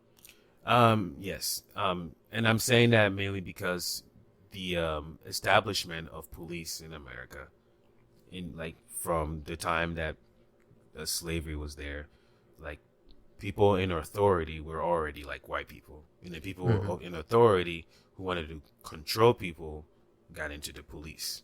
So like it's just like a bunch of generational, unfortunately, racist cops who have been able to like stay in the department, either have kids or have family that are interested in being in that line of work. But you know, like controlling people in America wasn't something that black people were doing ever. You know what I mean? It's always been like white people who have been first controlling black people for slavery, and then when black people became free, they needed the police. But you know, the police doesn't really fear white people. Police fear black people for some reason because they want to control them. You know what I mean? And so there are a lot of racist cops for sure. I've talked to other black people that I've known through college about getting pulled over and their experience, and people are just like, well, you should just stay calm. And you're just like, it's kind of difficult to stay calm, first of all, if there's even a thought that you could die in this scenario because you know and you've seen somebody that is of the same skin color of you die in a similar non-threatening situation. You know what I mean? Mm-hmm. So that's like my thought on it. I want to be involved in the protests, but I can't be directly involved in a sense because my mom has asthma, and so I can't really take the risk of going there, contracting the virus, coming home, giving my mom the virus, and then it's just like it just goes downhill. But I just want to say that for the most part, I'm glad to see that a lot of people, even from other countries, are expressing their views and marching and stuff like that, because it's not even like, I would say it's not even like that black people are like trying to fight for this world where black people are better than white people. We're just saying we just want to keep living here, and like we just want to be able to like have a comfortable life and not get harassed. Pretty much, you know what I mean? Like it's that simple. Like to me, it's that simple. Like I want to be able to just like go out, be fine, not have any doubts that like at some point I'm gonna get pulled over and have an interaction. You know, like that would be just good. Like for me, it's just like that's pretty great. And there are other things in society that need to get better. You know what I mean? Mm-hmm. As far as like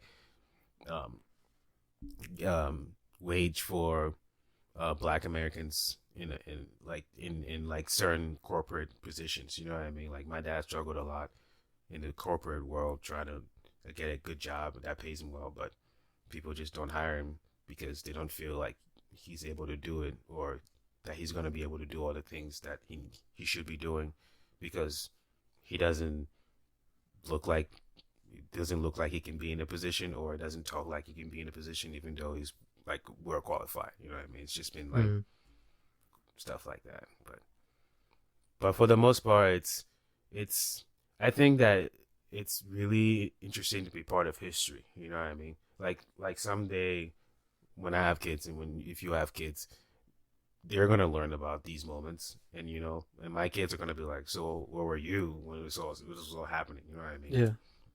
They're probably like, what were you doing when all these like riots and stuff were happening? You know what I mean? So I think it's just like, for me, excuse me, it's weird that we're experiencing it right now. We're part of the history, but I think it's gonna be even more weird when like a lot older, and then we think back and we're like, this is like something, like somebody died, and then like everybody in the world was like, we've had enough of this. You know what I mean? I feel like many factors played in for it being as huge of an impact that it's been right now. We were just locked in. People are stressed and stuff like that. They've already been like suffering or maybe going through hardships. Yeah.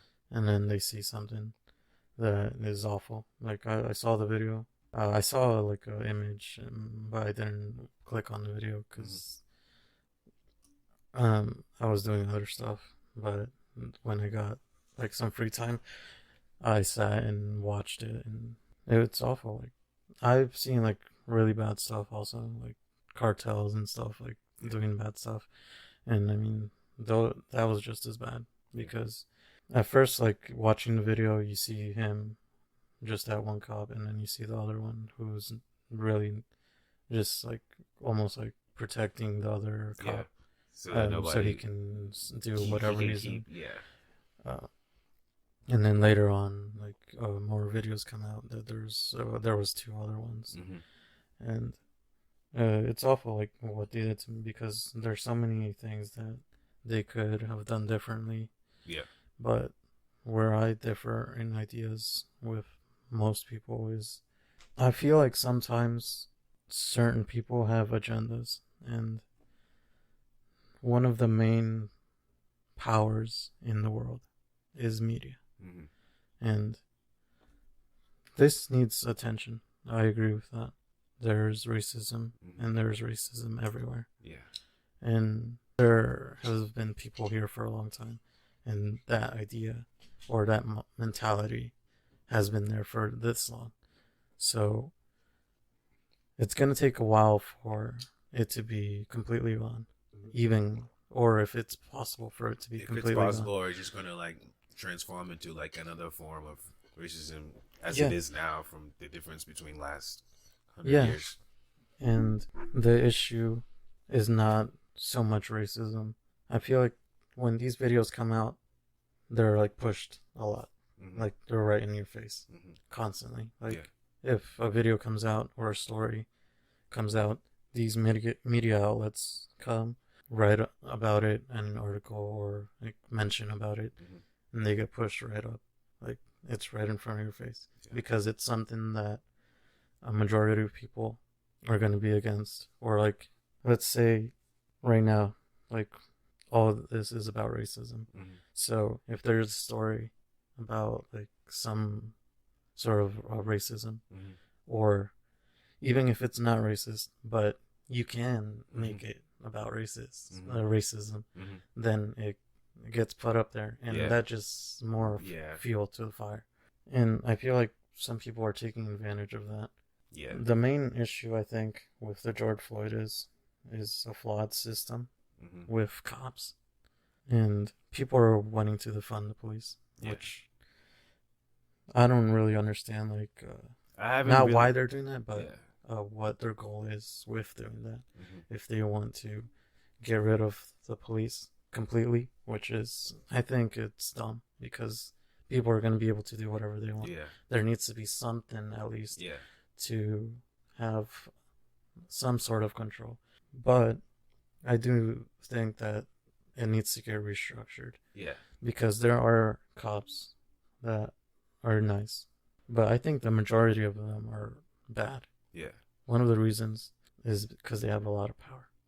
When you're in a position where you're basically like the protected, you're the one. They're supposed to protect, but they're not doing that. But I feel like that's with everyone. Like during the quarantine, I saw a video. It was a car crash, and it was like, I think in an area in California, and it was Hispanics because I could hear Spanish, and the people involved were Hispanic, I think. And the guy comes out of the who caused the crash, comes out, and you can see clearly he's drunk. Yeah. He has his shirt off, all that, and then he starts running at the cops with a knife, and they shoot him. Like, what? they shoot him. It was a female cop. I saw the video like 2 times. Like, I rewind just to see what happened, because I didn't see it like good the first time, and they shot him. But I don't know. It's bad that they shot him, but in a sense, I didn't feel as if the cops were attacking a Mexican or Hispanic. I felt like they felt danger, and they were trying to defend themselves. Yeah. But I've been like listening to radio and stuff, and I'm realizing that there's an issue with the cops. Yeah. In general, and it's not about racism. It's more about the power and the lack of training. Because I saw this guy was talking about that cops, like, they go through like 24 months or something, or weeks. Yeah, 24 weeks. a couple of weeks of training. And then like they only get like 2 hours of like training of like setting up a situation and stuff. Only 2 hours, and then they send you out. The guy who was talking about that was a Navy SEAL, I think, and he said he spent like years training and then practicing. Yeah, like they need to put that with the cops. Like, they need to have like daily training. Like, here's the scenario, see how you act.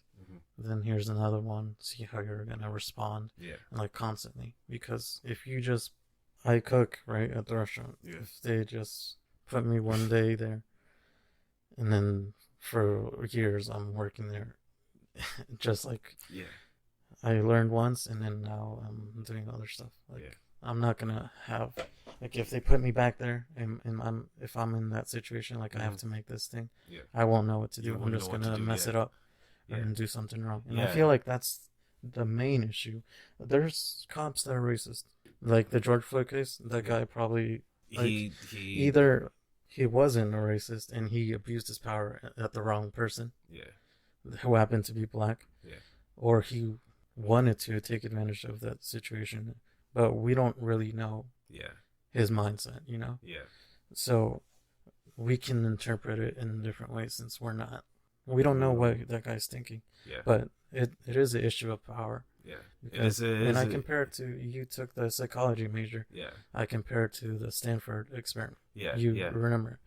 These are random people that are coming in. Some people are prisoners. Some people are like the guards. And the guards abuse the power. And then these guys who are strong-minded and stuff, they just start feeling weak. And then, like, I feel like that's how it is right now. Like, some guys coming in, they want to be a cop. They want to be a good cop. And then, like, they feel like some sort of like power, and then they like derail from maybe their ideology.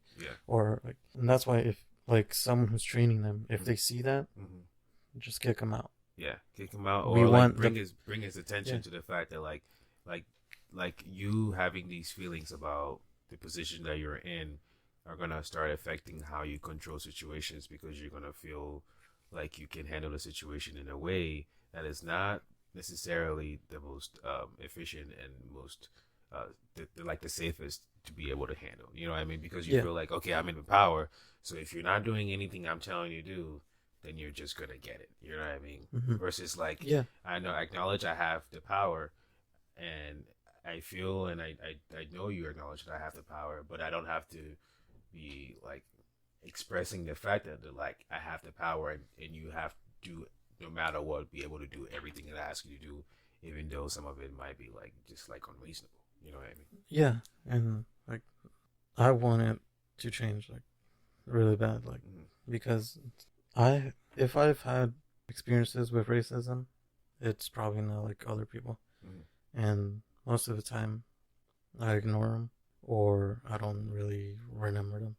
Like, I've had like certain situations where it's racism, but I don't know why, but I don't take it too hard or have it like affect me, because like if it's someone like at work that is saying stuff, so most of the time it's like jokes. Like people have joked about like stuff like that. Yeah. Like, and that's racist. Like, yeah.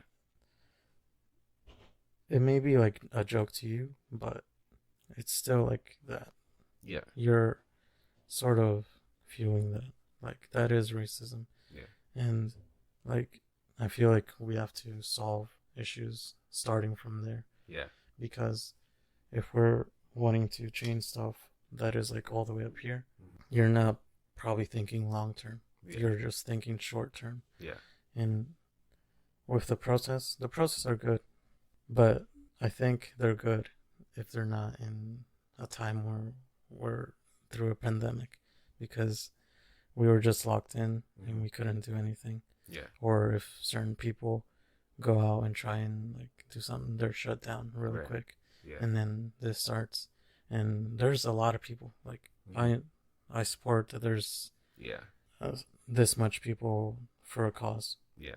But you're also like, yeah, I mean so there's things that are good and bad. Yeah. And then with like the riots and stuff like that, those are just bad images that are trying to. Yeah, unfortunately. And some people see those and sort of judge the rest, even though not all of them are doing that. Right. But I just feel like everything needs to be planned out. I'm usually a person that doesn't act on emotions. Like, I try to analyze stuff and see if things are good this way or not. Right. Not let the emotions get the best of me. Yeah. And I feel like a lot of people are doing that. They see this video, which is awful. Yeah. And I haven't seen anyone who says that this is a good video or that this cop did the right thing. I haven't seen anybody do that. Yeah, they saw the video and they got enraged or something like that, like with a combination of things building up inside them, and they wanted to lash on things. Yeah. And I feel like everyone needs to like sit back, maybe make a group, have someone who directs them. Even if it's not like one person, maybe since there's different states, countries are coming, they want to support that a movement. There needs to be like a leader in different areas, laying out a plan, what their goal is, and have it done the right way. Yeah. Because if you're just doing things out of emotion, you're gonna cause like a little chaos, or maybe get some things done. Yeah. But then it'll be over. Yeah. Like the other cases that have gotten attention. Even like in high school, I think that was the Trayvon Martin. Yeah, I mean, and it gets attention for a few days. Like, people support it. They change their profile picture. Yeah. And then like that passes, they change it back to what it was. Yeah. And like we move on. Yeah. And I don't want it to be that. Yeah. I do want, there is racism, but I feel like it's always going a little down. Even if we don't see that change from what it was before, it wasn't even that long ago. Like, maybe like people's grandparents were slaves. Yeah. And if we're expecting like a giant change, I don't think it's realistic. Yeah. It's gonna slowly go down, and it has, I think. But since we can see things more, we think it's higher. Yeah. And they just need to regroup and have a better plan, I think, because they can make real change. And like these like politicians and stuff like that, I feel like some of them don't really care, but they're acting like as if they care, so they can maybe get more votes, or like get some policy changed and stuff like that. I feel like they're just taking advantage of that. Yeah. So they're doing that right under your nose.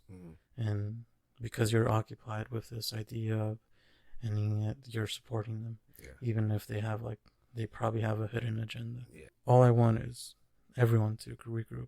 Yeah. I don't just want it to be like all black people. Like, include all the others. Yeah. And lay out a plan to change everything, like a goal. Yeah. Because if I don't know how much you've been paying attention to it, all I do is like open social media and they're talking about it, but I haven't seen like a goal. Yeah. You know, I've seen that they're protesting. And I've seen a lot of protests, and I've seen a lot of like the petitions, but they have a broad thing. Yeah, but they don't have some. It's maybe I don't know if it's because I haven't looked for it and I haven't seen the big plan, or maybe the plan hasn't really been put out or hasn't been thought out yet. But I guess that would be something to look into and see what kind of big things that are going to be coming out of this. I know the one thing we both talked about a little bit, or you mentioned about dismantling the police, and you said that was dumb, man, which I agree. I think there should be some kind of like system to be able to like protect. And I was reading a little bit about how they're going to focus a little bit more on having specific task forces, which they already do, but a little bit more emphasize on dealing situations. So like if it has to be, they need to have the right people for the right thing. Yeah, that's all they need to. That and I think that the training should be like very thorough, because like it should be like a doctor or a surgeon has to go through so much school to become what they are, and then a cop could be in the position to be in so much power in such a short time. It just doesn't make sense for them to be in that much position in a short amount of time with the least amount of training that they have to be able to handle situations where human life and death are at risk. They matter. Daily training, I think. That's the best you can do. If you see someone that is maybe not handling it right during training, maybe tell them this is not for you. Go do something else. Just take them out. And then change the whole culture of it also, because there's cops who maybe want to do the right thing, but if they speak out, they get thrown out. And so all the ones that are left are bad ones. And they're gonna do bad stuff. And there's no one to hold them accountable. And they're always gonna be protected. So they need to fire all those bad people. Fire everything needs to change. Maybe even fire every single one, have everyone re-enter and do their training once they're done, certified or whatever. I don't know how it's handled. During your shift, 2 hours, an hour of training, then you go about and patrol and do whatever. I don't know what they do, but daily, I think that way you're constantly getting the best people to handle certain situations. That way we can reduce all this. But that's what I think the main issue is with people, bad people being in power and abusing their power. And I feel like the media takes that and turns it into something that may not even be the case most of the time. But I can acknowledge that there are cases that happens. Or maybe, like you said, you haven't seen any videos of white people getting shot and stuff like that. No, not even that, but you start saying about the training tutorials on what to do when you're getting pulled over. Maybe, I don't know, they should just, the media should just generalize it and say, if you're pulled over, act this way. That way you don't startle this guy. But even then, the guy needs to not get startled by that stuff. But it needs to be both sides need to be able to recognize that this is what the interaction is about to be. This is our mutual understanding of what's going to happen in this interaction. You know what I mean? With full confidence coming from both sides in the fact that the situation could be handled and people can walk away with their lives. Because at the end of the day, if I get pulled over, I'd rather get a ticket than get shot easily. I'd rather as much as I would hate getting the ticket, I don't think I would hate dying. You know what I mean? Dying is the worst. So every day you fear that, or you wake up and then you get in your car and you're thinking of that, if I get pulled over I might die. You think that? I mean it's when it doesn't happen often, but when it happened most was when I think that feeling was a little bit heightened when the videos of Facebook or Instagram live videos of seeing guys like there was one black lady and her kid who were in the back of a cop car, and she got shot. And then there was another guy who was on Facebook Live with his girl, and then he actually had a licensed gun, but then he was trying to show the license to the cop, and then he also got shot. And so those visual images, honestly, were the ones that actually got my my thoughts a little bit, my feelings a little bit heightened, and like my thoughts in the morning. It's just like, okay, so I gotta make sure if I'm driving, like I don't want to be driving this late in this area, even though I know I'm not doing anything illegal or I'm like perfectly fine and sober to be able to like get home. But I'm like, okay, well, I don't want to be leaving this place this late, driving through this area, because then I know there's gonna be cops, and regardless of the fact that like I haven't done anything, I don't want to risk the chance of getting pulled over. And so I have to like plan my day ahead sometimes, and like in those moments when I was a little more very frustrated and scared, to be honest, in those days I'll be like, I gotta plan my day in a certain way and try and make sure I go through these routes, because I know there won't be any cops over there, even though I haven't done anything. I don't want to get pulled over randomly for nothing. You know what I mean? For any reason. You know what I mean? So once you saw those videos, yeah, every day from then on, you thought about that, or because you only think about that idea once you see something on social media about that, and then you. It depends. So most of the time, it gets triggered again when I see something on the social media. But it honestly, even if I don't think about it before I leave the house, if I'm driving, I'm gonna and I'm gonna remember. Like if I'm driving and I'm like, okay, when I usually drive through here, there's usually like a cop right there. I would recognize that, and if there is or isn't, I will like be very conscious of my driving. Even though maybe my driving is fine, I'll be like even extra conscious, because I'm just like, you never know what's gonna happen. You know what I mean? So I don't go to bed anymore thinking about it or having like nightmares or like having thoughts when I wake up in the morning about it. But there is always going to be that feeling with like driving, and then we're just like, all right, I look like I'm driving fine. So like I got to make sure like I'm driving fine. Even though I'm driving fine, I'm just like, all right, well, make sure you're driving extra like careful, because you just have to make sure, like, you never know. You know what I mean? Stuff like that. That's like it at the back of my head. Okay. Yeah. But like that stuff, I will never understand. Not saying that I can't understand the way you feel.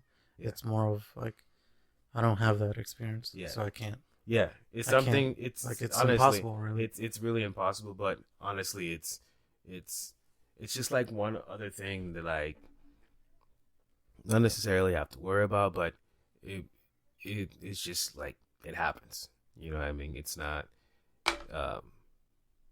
something that's planned, because of like there's so many like variables. But I mean, I've because I've also been like interested in learning more about like how to control my thoughts and stuff like that. I've actually gotten better of like not fearing like driving around as much, even though like sometimes it's like in the back of my head, I just try and be like, okay, I'm driving, like, so it's normal, it's fine, you know what I mean? So I can just like drive and understand that I'm driving, versus like driving and then be like, oh, I gotta make sure when I go around this corner, like, and sometimes it happens, but I just try to like drive and enjoy the experience. You know what I mean? I try and do something that usually when I get like too much into my head about it, I try and just like enjoy the experience, because that's what really matters.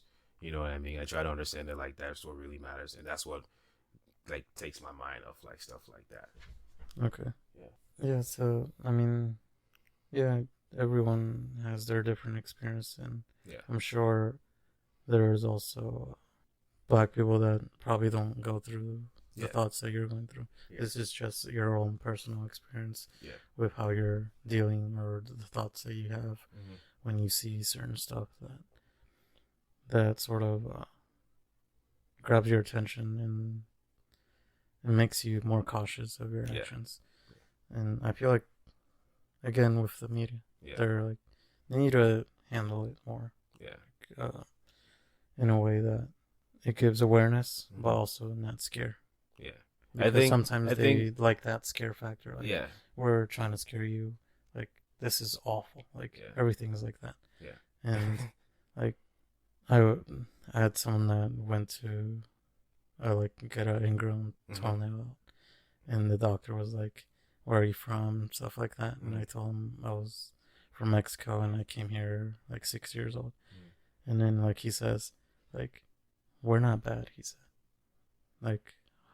Americans, we're not bad, he said. We're loving and stuff like that. And I felt like it wasn't necessary.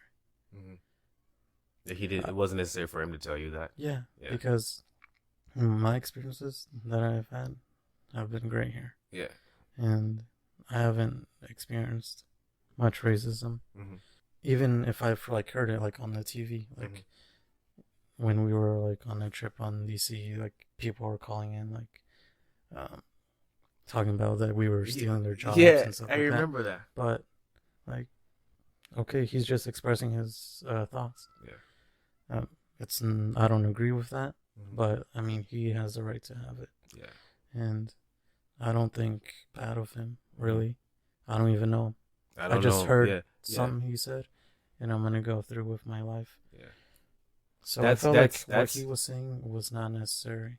And what I've been through, I've made my own judgment about this country. And coming from a place that things aren't easily obtainable, or there's more restrictions on stuff, or there's also dangers. And I feel like some people take for granted the good stuff that is here. And focus always on negative stuff. And when I'm opening the Twitter feed, Facebook, all I see is this stuff. This is racist, about racism. And it's something to bring attention to, but it's all negative. Negative. And it's not I don't care about this ideology, but it's so much negative stuff that I wake up and my head hurts.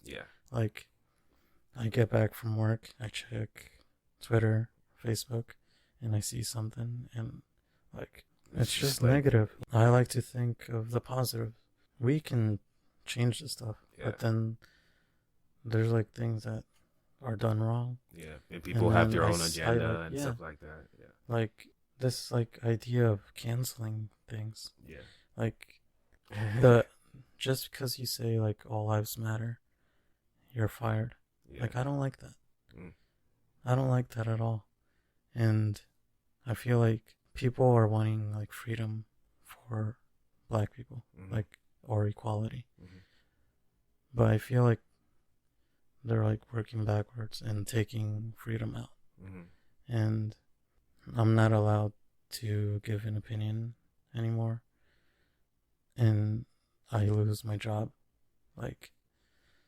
I have to think a certain way now. I have to maybe certain companies are they have to put out we support Black lives. And I feel that's just publicity.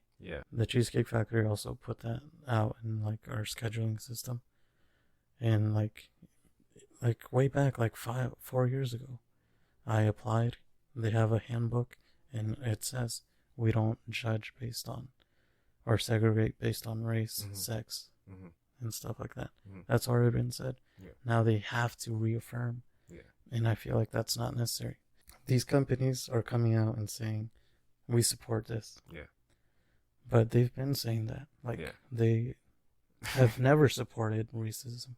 They've always supported equality. But just because they say everything is equal, they're canceled. Oh, we're not buying stuff from you anymore. And I feel that's really bad, because you're taking freedom from people. This country is mainly known for freedom.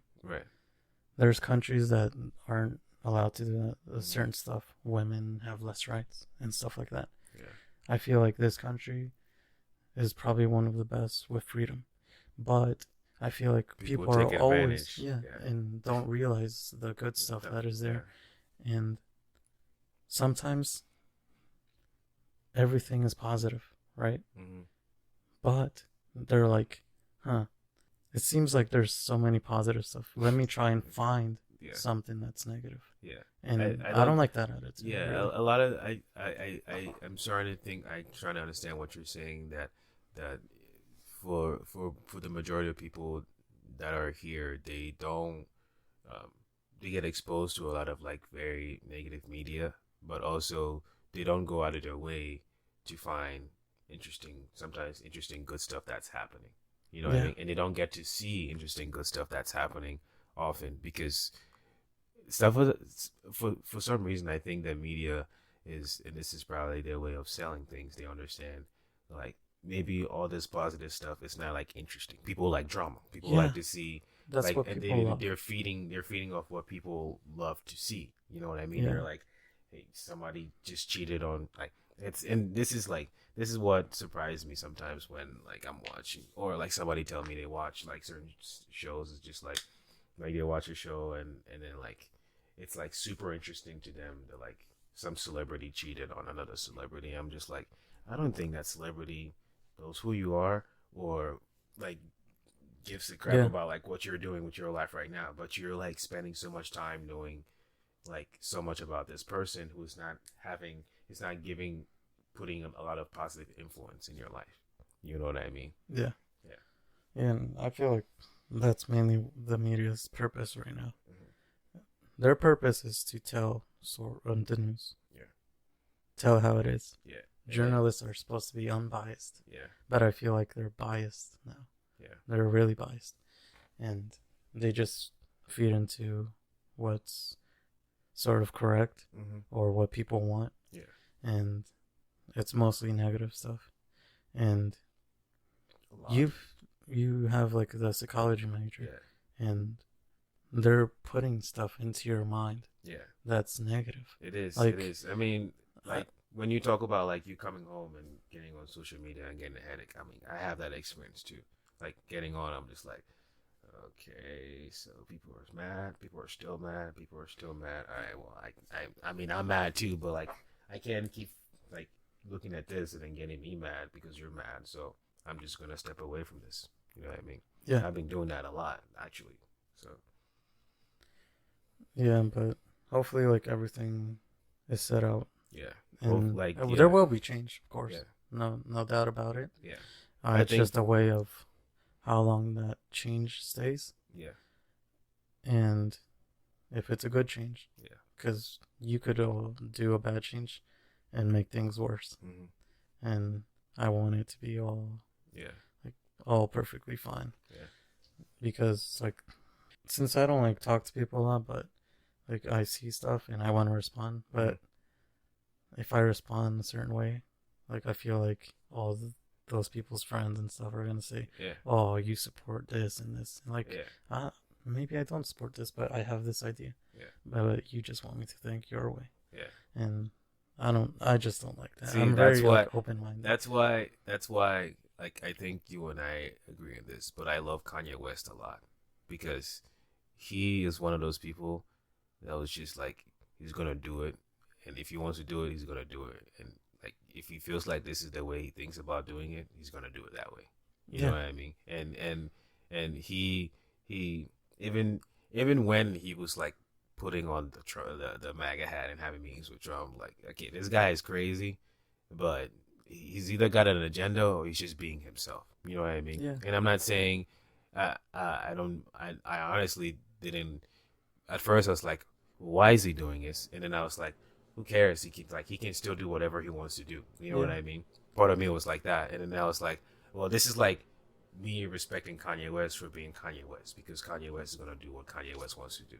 Yeah. You know and like, while he was doing his stuff, there were people out there saying, oh, no more Kanye. No more. I'm not listening to Kanye. Yeah, anymore. I'm not listening to Kanye no more. Kanye's not invited to the cookout and stuff like that. Like, I mean, just you can disagree with what he's doing. It's funny because like, now come to the I was cookout. reading, and apparently he was doing that. I'm not sure if this is like 100% true, but there were a couple people, a couple cases that he wanted the president to be involved in pardoning his people. Yeah. And so he used his platform to get to know Donald Trump, be able to like get him to help these people get out of jail and stuff like that. Kim has been doing like a lot of stuff with prisoners. Yeah. And people who have been unrightfully incarcerated. Yeah. And she's like liberated a lot. Yeah. And like I don't see anybody talk about that stuff. Like, yeah. But like she's doing what she wants to. Exactly. And she feels like this is right and get justice for these people. Yeah. And like I don't see like I don't even think I've seen like the news like cover that stuff. No. Like I've seen it on Twitter, but like I mean I've known that, but like they once again like that's where I come back to like how the media knows what is exciting to people. Yeah. And they're not gonna show this. They don't want to show the side of Kim Kardashian that she's helping wrongfully incarcerated people. They want to show her.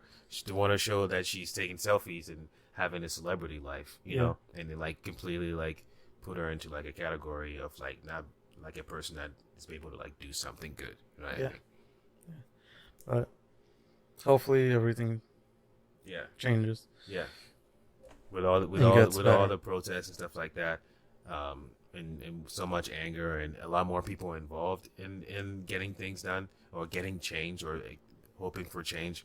A part of me believes and would like to see a lot of change. You know what I mean? But it's just all depends on what people are able to negotiate and who and where, like what kind of leaders are in position to be able to like make sure these demands are like these structures are able to be put in place.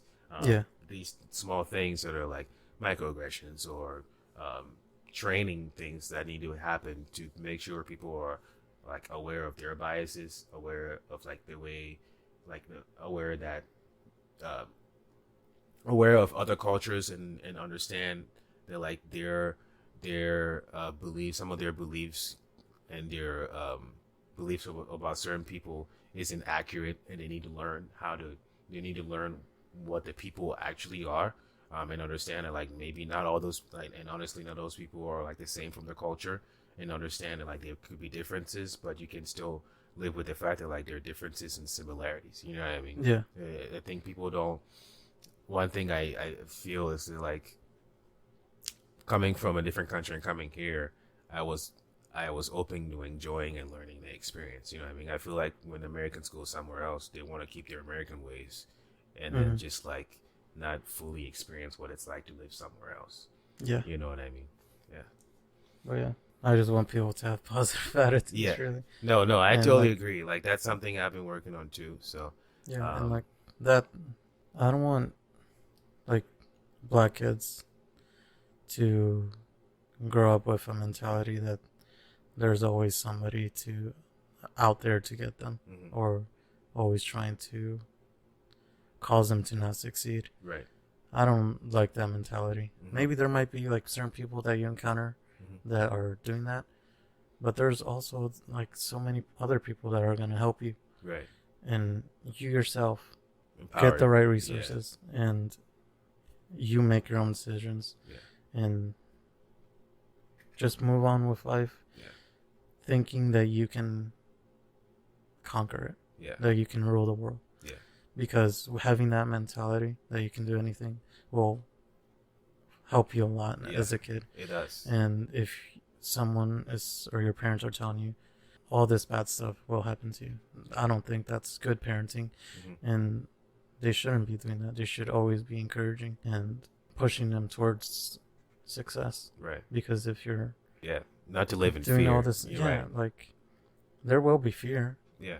But it's not all of fear. I mean, like I think about it. It's just like I feel like sometimes people think that like things happen in America that don't happen in other places, but things that happen in other places that are like really bad happen here too. Like I'm sure, and this is from me learning and watching a documentary about child prostitution. Yeah. You know what I mean? Like child prostitution in America was like it's like exists in a country like this. You know what I mean? Yeah. And it's crazy that like to me that it exists. But I've learned like from watching a documentary about like the kind of people that are involved, and this is something that's happening here. And I've seen movies, and I'm not sure how accurate these movies are representing of these other countries, but I've seen movies where they display child prostitution in other countries, and I'm just like, oh, well, for a while, I'm just like, I'm seeing it in these movies. Should I assume that these things are only happening there? And then I watch this documentary, and I'm like, okay, well, these things are happening here too. So I feel like people think that like coming to America, like, not saying that you're not safe, but like certain things don't happen here. Certain things do like that are really bad. Bad things happen everywhere. Bad things happen everywhere. You know what I mean? So and we can't have a mentality like I feel like the U.S. is like the popular kid in school. Yeah. Like you have all this attention from everyone. Yeah. And like people expect you to be the best and always look great and stuff like that. And if something bad happens, we get like the blame all the time. Like we're the only ones doing it. Yeah. But there's other countries that are doing it. Yeah. Cities also, or like places you've never heard of that are doing stuff really like bad this, stuff. that are racist, Yeah. doing the child prostitution and drugs and all that stuff. But the world will get better. Yeah. And I feel like it's always getting better. That's my idea, but I mean, people are entitled to their own opinions. No, I just totally want to agree. put it out there that you don't always have to think about it that way. Mm-hmm. Yeah. Yeah. I guess that's good enough for today. I think we've been almost like 3 hours. Oh, I had no clue. 3 hours in, and time goes fast. And maybe next episode talk about Trump. Yeah. A little bit. Talk about because I've also like sort of swayed from the popular idea about him. Mm-hmm. I don't support him, but I don't hate him. Mm-hmm. So maybe we'll get some different views from that on next episode. And, yeah, for sure. I mean, I don't know if you want to like say some about like whoever is listening or stuff like that, and if there is anybody listening. Well, I mean, at this we point, don't. I don't know who's going to listen to this, but I would say, in conclusion, that for sure, something that I've been practicing, and I probably will keep practicing forever, is to keep understanding that the only thing that I can control is being in the moment. You know, everything that happens in the past has already happened. Everything that's going to happen in the future isn't promised. So the only thing I can focus on is right now in this moment, as I'm enjoying this podcast with you, and that should be the only thing that I should be trying to control, because that's the only thing that I can control. Yeah. So I'll just leave with that. Yeah. So I just want to say that if you want to make change, just make like a group or something. Think of ideas, and I want there to be a large group to have a positive impact in the world. And I think that you should always start with your community. Yeah. And see how you personally, and with maybe your same race or same people you hang out with, how you change the culture. Right. Because if you're fine with joking around with like your other, like we've joked around like we can't see you or something like that. Yeah. Like in certain pictures. Yeah. But like if you're really, really like about that and want change, I feel like you need to start there. Yeah. Like maybe not make that joke. Yeah. If you want real change. Right. Because those little things, they build up. Yeah. Or sort of give a subconscious mindset that, Yep. oh, this is okay. So maybe if someone overheard you say that, so, oh, that's okay. Or a little kid heard that and says, subconsciously they think, oh, that's fine to make. Right. Because, so I just want people to start from their community and see what things they're doing wrong and try to build that up. Because once you have a strong base, you can hold the rest. Yeah. And I could talk about another thing, but we'll just leave it at that. Yeah, we'll just leave it at that. So yeah. All right. Thanks for listening, everybody. Bye. All right. See you. Sign out.